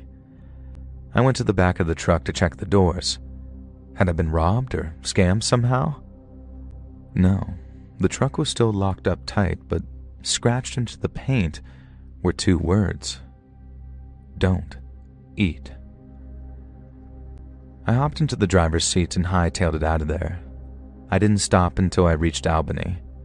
Kirsty did not leave the seat next to me for that entire trip, and I have no explanation as to what happened. Now, I don't believe in anything supernatural, and the man clearly was flesh and blood. I'm pretty sure it was just a couple of tweakers who wanted to put the spooks up some hapless trucker, maybe rob them. And if that was their plan, it worked. While it scared the crap out of me, it has given me an excellent story to tell over the CB radio over the years. However, on the downside, I've never been able to look at pizza the same way again. So no need for a preamble or anything, just know that when this played out, it was the early 2000s, and I was a 20-year-old woman working a pizza delivery job to help pay my way through college. I was based in a city, so we had so many different customers it was hard to keep track of regulars. One regular order I did remember, though, was this really sweet old couple who lived in a small suburban bungalow. They usually just ordered a pizza and some other stuff on a Friday night, so I was a little surprised when one day we got an order to their address for like 8 huge pizzas. So we get everything cooked and I take the delivery because I love this old couple and we usually chatted for a few minutes, and the tip was a nice bonus too. So I get to the house, and even before I knock on the door, something seems wrong. Loud, pumping techno is coming from what seems to be the basement. I knock and the door gets opened. I'm not 100% sure, but I am 99.9% sure that the person who opened the door wasn't either of the old people. In fact, this person was dressed in a black and white wolf fur suit, and I guess he was nonverbal because he gestured to the pizzas, pulled out his pocket to show it was empty, and then did a sort of fake crying gesture before pointing for me to come inside. Now, going inside a customer's house is usually a huge no-no, but I normally would drop in on this couple, and I was concerned about them as well as being morbidly curious. I move to follow the fursuit wolf into the house, and as he turns around, I realize, oh, it's one of those furries. I can tell because, well, his fursuit includes assless chaps, and I tried to avert my eyes and made the stupid mistake of stepping over the threshold of the house, and the front door clicks shut behind me. I turned to see a moth-eaten looking bear standing there, and I swear to God, you know that creepy blowjob bear from The Shining? This guy made that character look like Yogi. The way I can describe this fursona was a bear wolf. I just wanted to know what happened to my old couple. So I took the pizzas through the kitchen and put them down on the counter, and told old assless chap's wolf in no uncertain terms that I needed payment. And also, I'd really appreciate knowing where Mr. and Mrs. Smith were. The wolf and the bear both mimed laughter, as if this was the funniest thing they'd ever heard. Now, I know, please don't scream at me for this next bit. They gestured toward the basement where the techno music was coming from, and against everything I've ever learned from every horror movie and listening to Let's Read, I followed them. And Christ almighty, there was every kind of animal thing you can imagine. An owl dressed in leather bondage, a unicorn showing off almost everything, cartoon cats in diapers, and at the center of everything was a man wearing a bat mask and a cape. And I know that he was a man because that's all he was wearing. And there was my beloved old couple, sitting on a couch, looking absolutely terrified. "Are you guys okay?" I asked them. Mr. Smith looked at me, and Mrs. Smith looked like she was about to burst into tears. "Our grandson came to visit," she said, gesturing to the assless chap's werewolf. "And he brought some friends," Mr. Smith said. I had no idea what to do. The furries hadn't done anything directly threatening, but I still felt unsafe and uncomfortable, and clearly so did this older couple. That's when I saw the table set up in the corner with what was very obviously a makeshift meth production lab. Now I hurried over to the old couple, saying, "Come on, we're leaving," and they both got up. We made it to the basement stairs and then up the hallway. We were nearly home free. And then the bear reared its ugly head, and Mrs. Smith began to cry. Then from downstairs, a low but audible explosion. Suddenly, furries were streaming out of the basement, coughing, screaming, yelling. The naked Batman came barreling past us, swinging free in the open air as he dived out the front door. The grandson, the assless chap's wolf, literally shoved his grandmother out of the way to get to safety. I caught her, dragging both her and Mr. Smith out into the lawn. We took in the fresh air just in time for another explosion to rock the house. Flames began to spread from the basement into the hallway. Furries were fleeing left and right. Mrs. Smith continued to cry. Mrs. Smith just stood there shaking his head, and the grandson leaped into a car with that bear, and the pair of them took off. Soon, nearly all the furries were gone. The only one who remained was the naked man-bat, and I'm so grateful that he did, because he testified as to exactly what happened, even if it meant outing his double life as a lawyer with a fetish bat fursona. props to him. Not all heroes wear capes, although this one did, and only a cape. I did stop delivering to that old couple, though. Things just felt different after that, and while the story may seem borderline comedic, it was genuinely one of the most terrifying moments of my life, barely making it out in time. So it was a busy show, and the movie was The Silence of the Lambs. I didn't know much about it, and I hadn't read the book. All I knew was that my buddy had told me that it was gnarly and that we had to go. And then, when the time came, he canceled on me an hour before the movie started, and I just decided to go by myself. There wasn't an empty seat in the house, though. The commercials had started as I made my way down the aisle and squeezed along the road to my seat. A few mutters and mumbles from the moviegoers I squished past, and then I finally just jumped into my seat. Now, the guy next to me was wearing a very thick old coat and what I actually recognized to be a Tribbley, even though it was spring and the theater was fairly stuffy. I apologized for bumping into him, and I thought that I heard some sort of grunt or belch or whatever gross. And so I just sat there, and my God, the guy's body odor was not pleasant. I took a deep inhale of my popcorn and hoped that that would help, and by the time the movie started, it had got easier to just ignore the guy. Now, Silence of the Lambs starts off as a very tense movie and only gets more tense from there. Occasionally, I felt my theater neighbor's shoulder brush against mine and kind of nudge him back over to the left. I couldn't hear any snoring, but I was sure that I could feel the occasional vibration of a snore at least.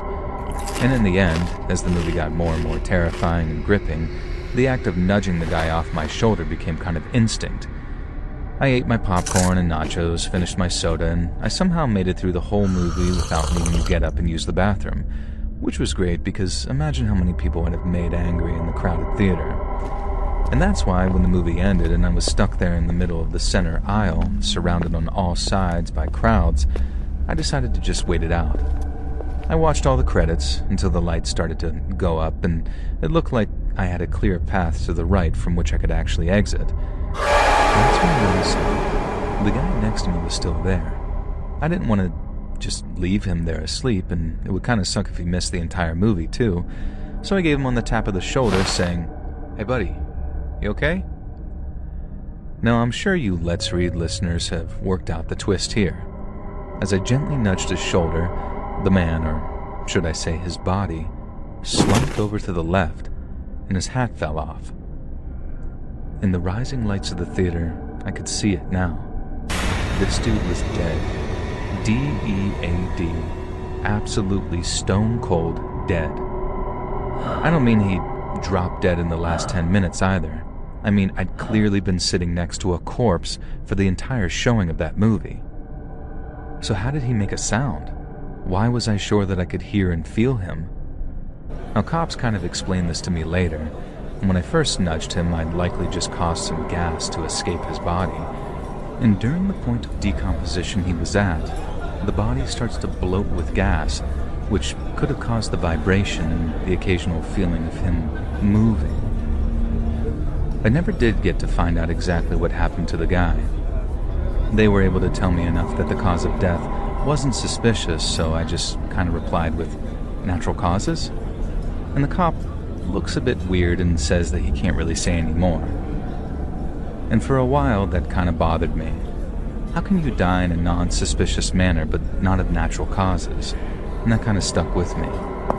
This old guy had gone to that theater alone, likely taken some kind of overdose, and allowed himself to just sort of drift off peacefully in his sleep. What he took, I don't know, because fatal overdoses are usually messy, painful, and ugly. But clearly he got hold of something that let him die peacefully during the previous showing of The Silence of the Lambs. It always bothered me how he wasn't discovered by a theater employee in between the showings. He'd possibly been sitting there for 3 showings of that damn movie and nobody noticed but me. I mean, it wasn't the cleanest theater, but good God, did they not even check the screens between showings? And the final thing that bothers me is, why did he choose The Silence of the Lambs as the final thing he ever saw? It's not exactly a nice movie to just sort of slip away to. Maybe it was the only movie showing that was relatively empty when he got there, which would have been that afternoon, I guess. Maybe there was something in the film he related to. Maybe he was simply haunted by his own memories that he needed to silence.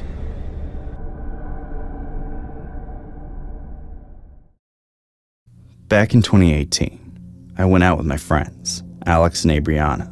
There was very little to do in our town, especially because we were too young to drink at the time. I remember we were all angstier than ever, getting fed up with living in the middle of nowhere. We'd gotten so desperate for fun that we cared very little about the consequences of what we had started getting up to. We were still minors, so it didn't really matter if we got caught, right? One night, at around 1 a.m., after being shitheads for several hours, we were hanging out at IHOP, one of the few places open in the middle of the night. While we were waiting for our food over some coffee, we talked a lot about how we wished something out of the ordinary would happen, and complained about how our town was such a depressing, boring place to live. We'd come to regret that conversation, but the karma came on so slowly that we didn't even notice at first. We were interrupted by some shouting, not super loud or aggressive, but stern. The seasoned, no-nonsense waitress was telling a woman who had just come in that she couldn't have her dog in the restaurant. Sure enough, the woman and her dog were both dirty and disheveled, clearly homeless. We heard her say something back about how she needed somewhere safe to stay, but the waitress wasn't having it and kicked her out. We thought little of it. Our food came out minutes later, but almost as soon as we started eating, there was another interruption. This time it was a man, equally as rough-looking as the woman from before. But he was the one shouting, and much more aggressively. He wouldn't stop saying, "Where's my girl? I know she's in here. Where is she?" My friends and I kept our heads down, listening with uneasy smirks on our faces until the waitress threatened to call the cops. Then he left. When he was gone, we dug into our food, but not as hungrily as we could have. We were talking about the man and the woman we assumed were connected. Half concerned, half amused, speculating what was up with them or where they'd gone. However, by the end of the meal, we had moved on. We were recharged and ready to get up to more trouble. It had been long enough that we figured the people who were fighting would be long gone, so we didn't even consider them. Leaving IHOP, we roamed the streets, looking for a wall to tag or a yard decoration to steal and destroy, whatever could satisfy us. After about 20 minutes of searching, we seemed to find the perfect hit. A freshly abandoned house. It was a place we'd all seen before, but the moments never felt right until that night. We were sure nobody had been there in weeks, and unlike the other abandoned places in town, it didn't seem like a total death trap yet. The windows were broken, the siding was falling off, and the room had some holes, but the structure looked solid. Not wanting to be seen entering off the street, we snuck around to the backyard. There was a wooden fence surrounding it, but despite the condition of the house, there were no easy gaps to squeeze through, so we climbed over it. In the backyard, we had to tread carefully. There was rusted out junk everywhere, just waiting to send us to the doctor for a tetanus shot. We had crept about halfway to the back door when we heard something bone-chilling. A woman crying. It sounded like it was coming from inside the house. We froze in our places. A moment later, a dog started barking at us from the house. Now we knew we had been made, so we started to make our way back to the fence. When all of a sudden, the back door flew open. A man with a giant knife in his hand came charging out. We turned our backs and ran for our lives as the man screamed that he was going to kill us. We made it to the fence and started frantically climbing. I was the last one to get over the top and jump down.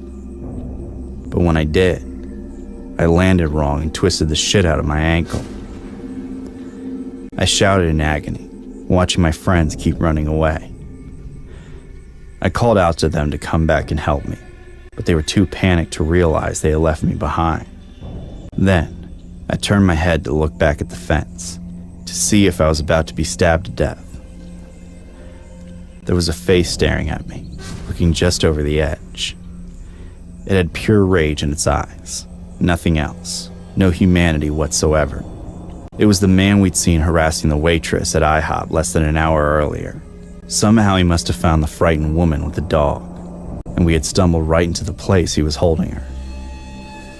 I was sure he was about to jump over the fence and slit my throat, but strangely, he just kept staring at me, not moving, like he wasn't even breathing. Finally, I pushed past the pain and tried to stand.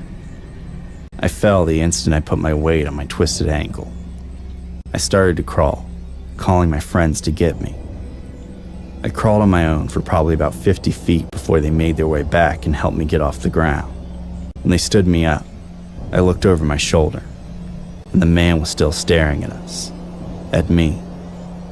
I looked away, deciding it was best not to mention it at the time. I told them a day later. By then, I'd been taken to the hospital to find out my ankle wasn't just twisted, but broken. We had a serious discussion about our brush with death, realizing it wasn't just the cops we had to worry about catching us. There were far worse fates. After that night, we conducted ourselves with far more caution, deciding it was better to be bored than dead. Still, I always felt bad about leaving that woman alone with the man she was trying to get away from, the same one that almost killed me. I hate to think about what happened to her in that house, and why she was crying.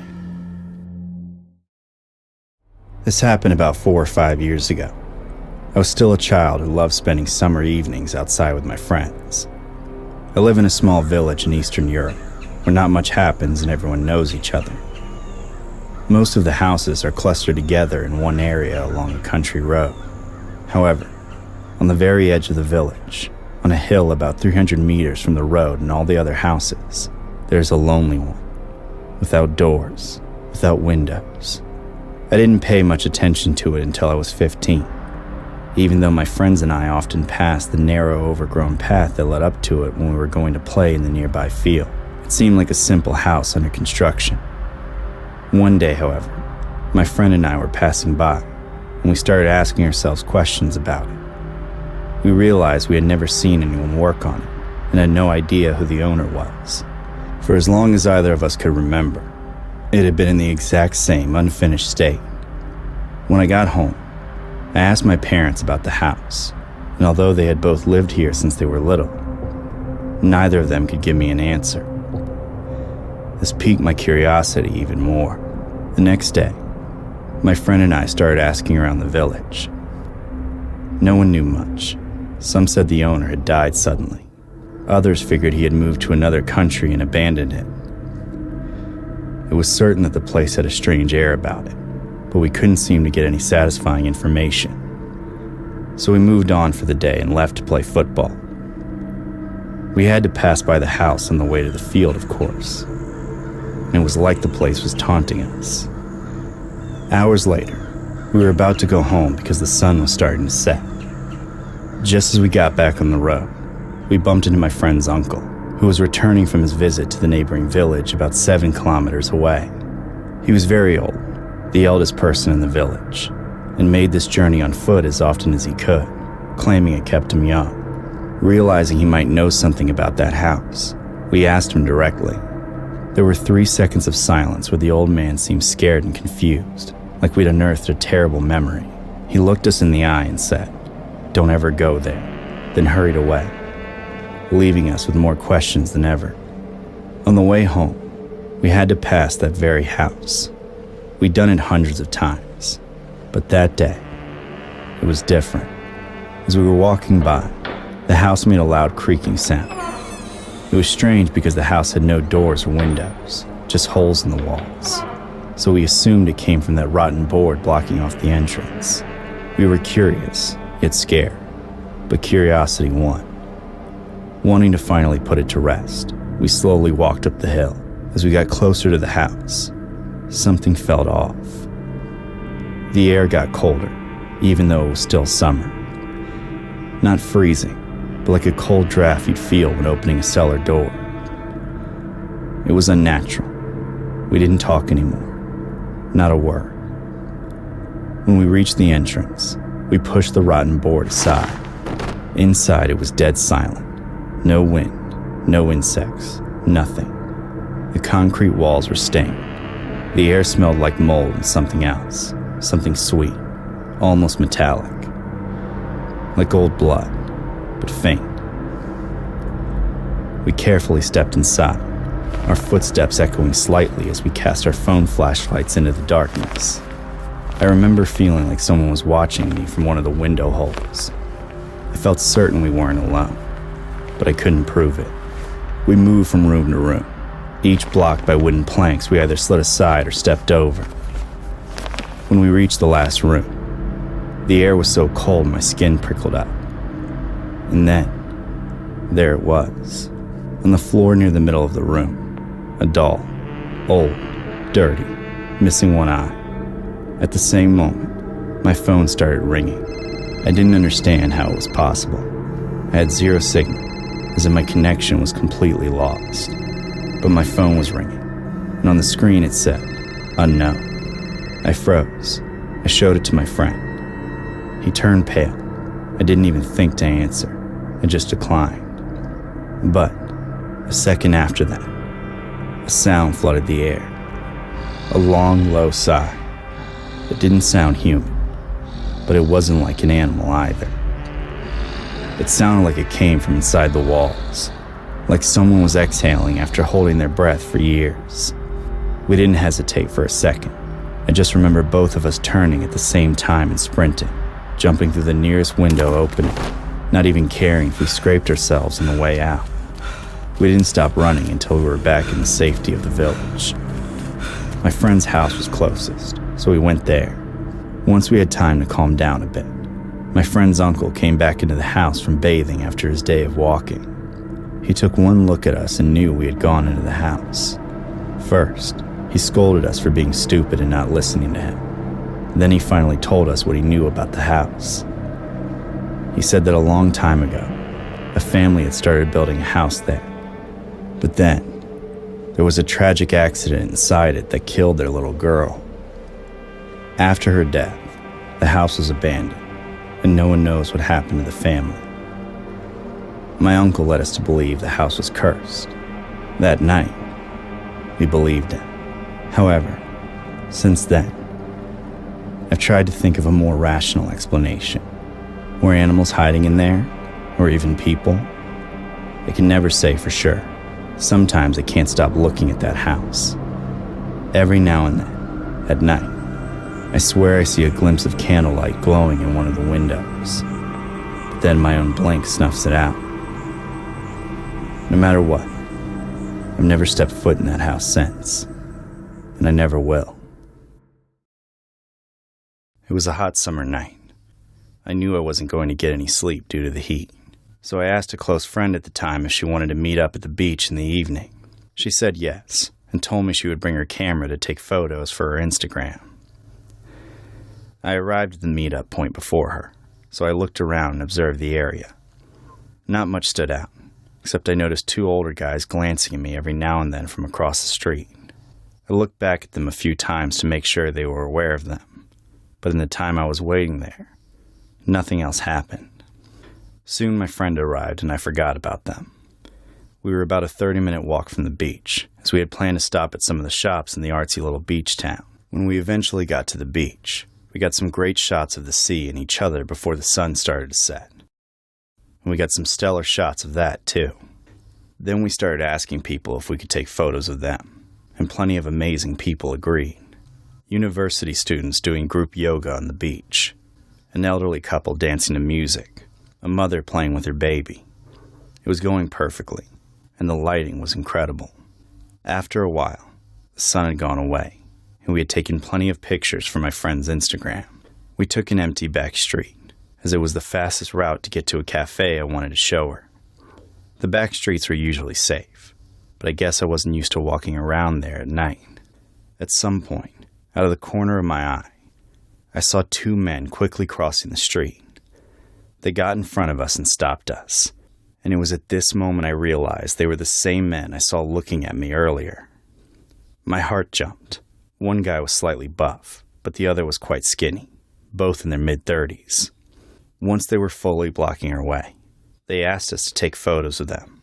Alarms started blaring in my head. We were at least 10 minutes from the beach, so they shouldn't have seen us taking photos of other people there. What would make them rush across the street and ask us to do something like that with no context? I felt like screaming no, but my friend, who had never seen these guys before, agreed. It was annoyingly common for her to be like that, super kind and people-pleasing. I just smiled and nodded at the guys. They were eerily emotionless. They kept a deadpan face as they spoke, betraying the fake niceness in their voices. While my friend was taking photos of them doing various poses, I watched awkwardly. They kept looking over at me instead of the camera, never showing a single hint of emotion no matter what position they were in. It was like they were living mannequins.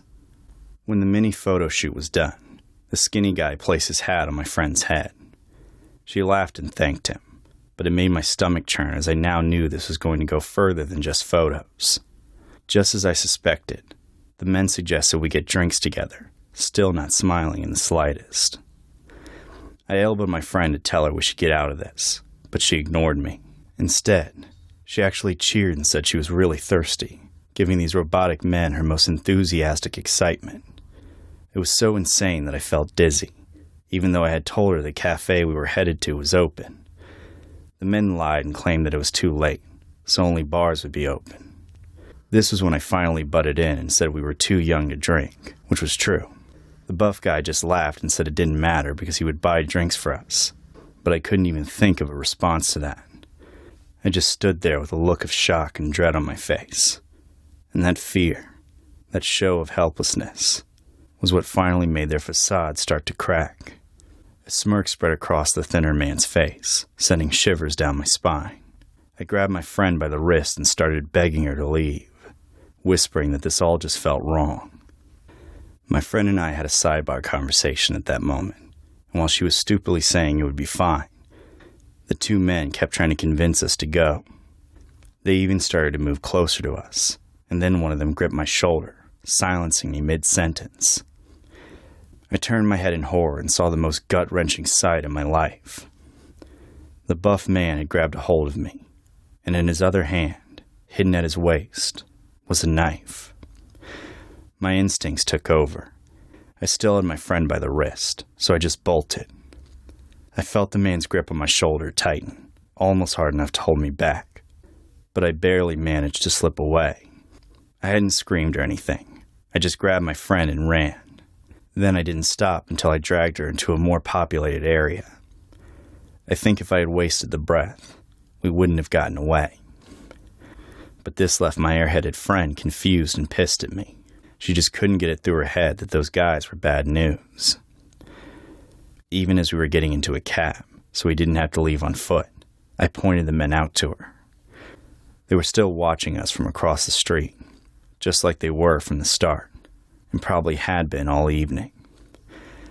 I could still see the glint of metal in the larger man's hand, but my friend refused to believe he was holding a weapon, claiming it was probably just his phone. This story was what made me stop talking to that friend. She thought I was over-exaggerating and said I was being annoying by mentioning it so much. I might have saved her life, and she can't even say thanks. To think she's out there, navigating the world on her own. It's a wonder how she's still alive. This story happened when I was living in Boston. I was 24 and had recently moved there to live with my best friend. I got a job at a massage envy in Back Bay to cover bills. At the time this happened, I had only been working there for a month. Since I was new, I often had to work the closing shift. One night after closing the shop around 9:45 p.m., I said goodbye to my coworker and started walking to the bus stop a couple blocks over. Walking alone had never been a problem until that night. There were a few other people out walking, but other than that, the square was dark and quiet. Then, I noticed a man walking a short distance behind me. At first I didn't think anything of it, assuming he was just going the same direction as me. After a block though, he caught up and started to walk right next to me, as if we were together and heading to the same place. My heart began to beat faster as my full attention was drawn to him, trying to figure out what the hell he was up to. He was a tall white man, wearing a long brown pea coat and gloves. He had a briefcase with him. Nothing about his appearance was all that creepy, but the look on his face was deeply unsettling. For reference, I'm a short African-American female, so I had reason to be afraid he might want to do something to me and had the physical ability to do it. The longer we walked, the more nervous I got. I was alone, it was dark, and there was no one else around. On top of that, there really weren't any places open to duck into, but I could see the bus stop ahead. It was empty, and even though the buses ran regularly, there was no guarantee how long the bus would take. I dreaded the thought of waiting there alone with him. He was still walking next to me while all of this went through my head, frantically trying to think of what to do. My thoughts were interrupted when he asked, "Are you from here?" I said I was, but he replied so quickly it was like he knew I was lying. "I have drinks in a hotel room," he said. "I'd love you to come back with me." I declined trying to be polite, but my hands were already shaking in my pockets. As we kept walking, the man was insistent that I go with him, and that it would be a fun time. I didn't want to get forceful with him because I didn't know how he'd react. At last I saw CVS just up ahead. I mumbled something about having to go and ran into the store, not knowing if he'd follow me, but needing someone, anyone else to be around. Once in the store, I called my best guy friend.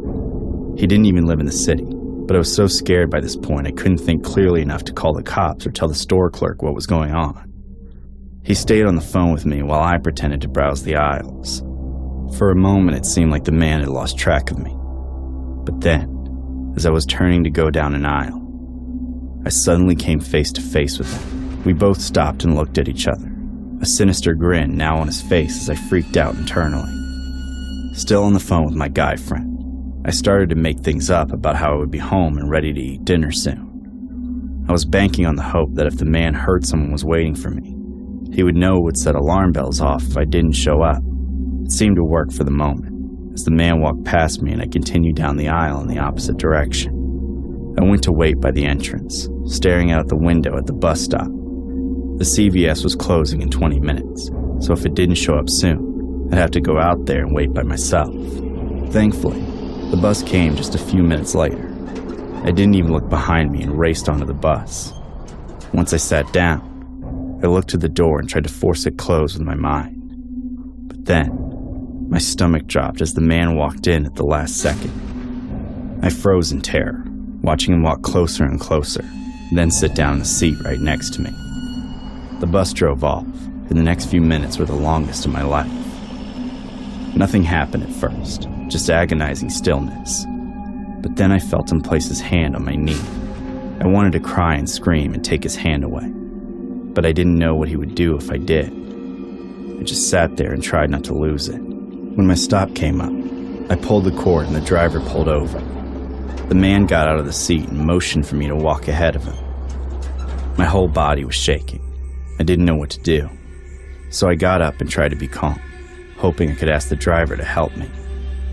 I took 3 steps forward. Then I heard a man call out from behind me saying, "Hey buddy, let me talk to you."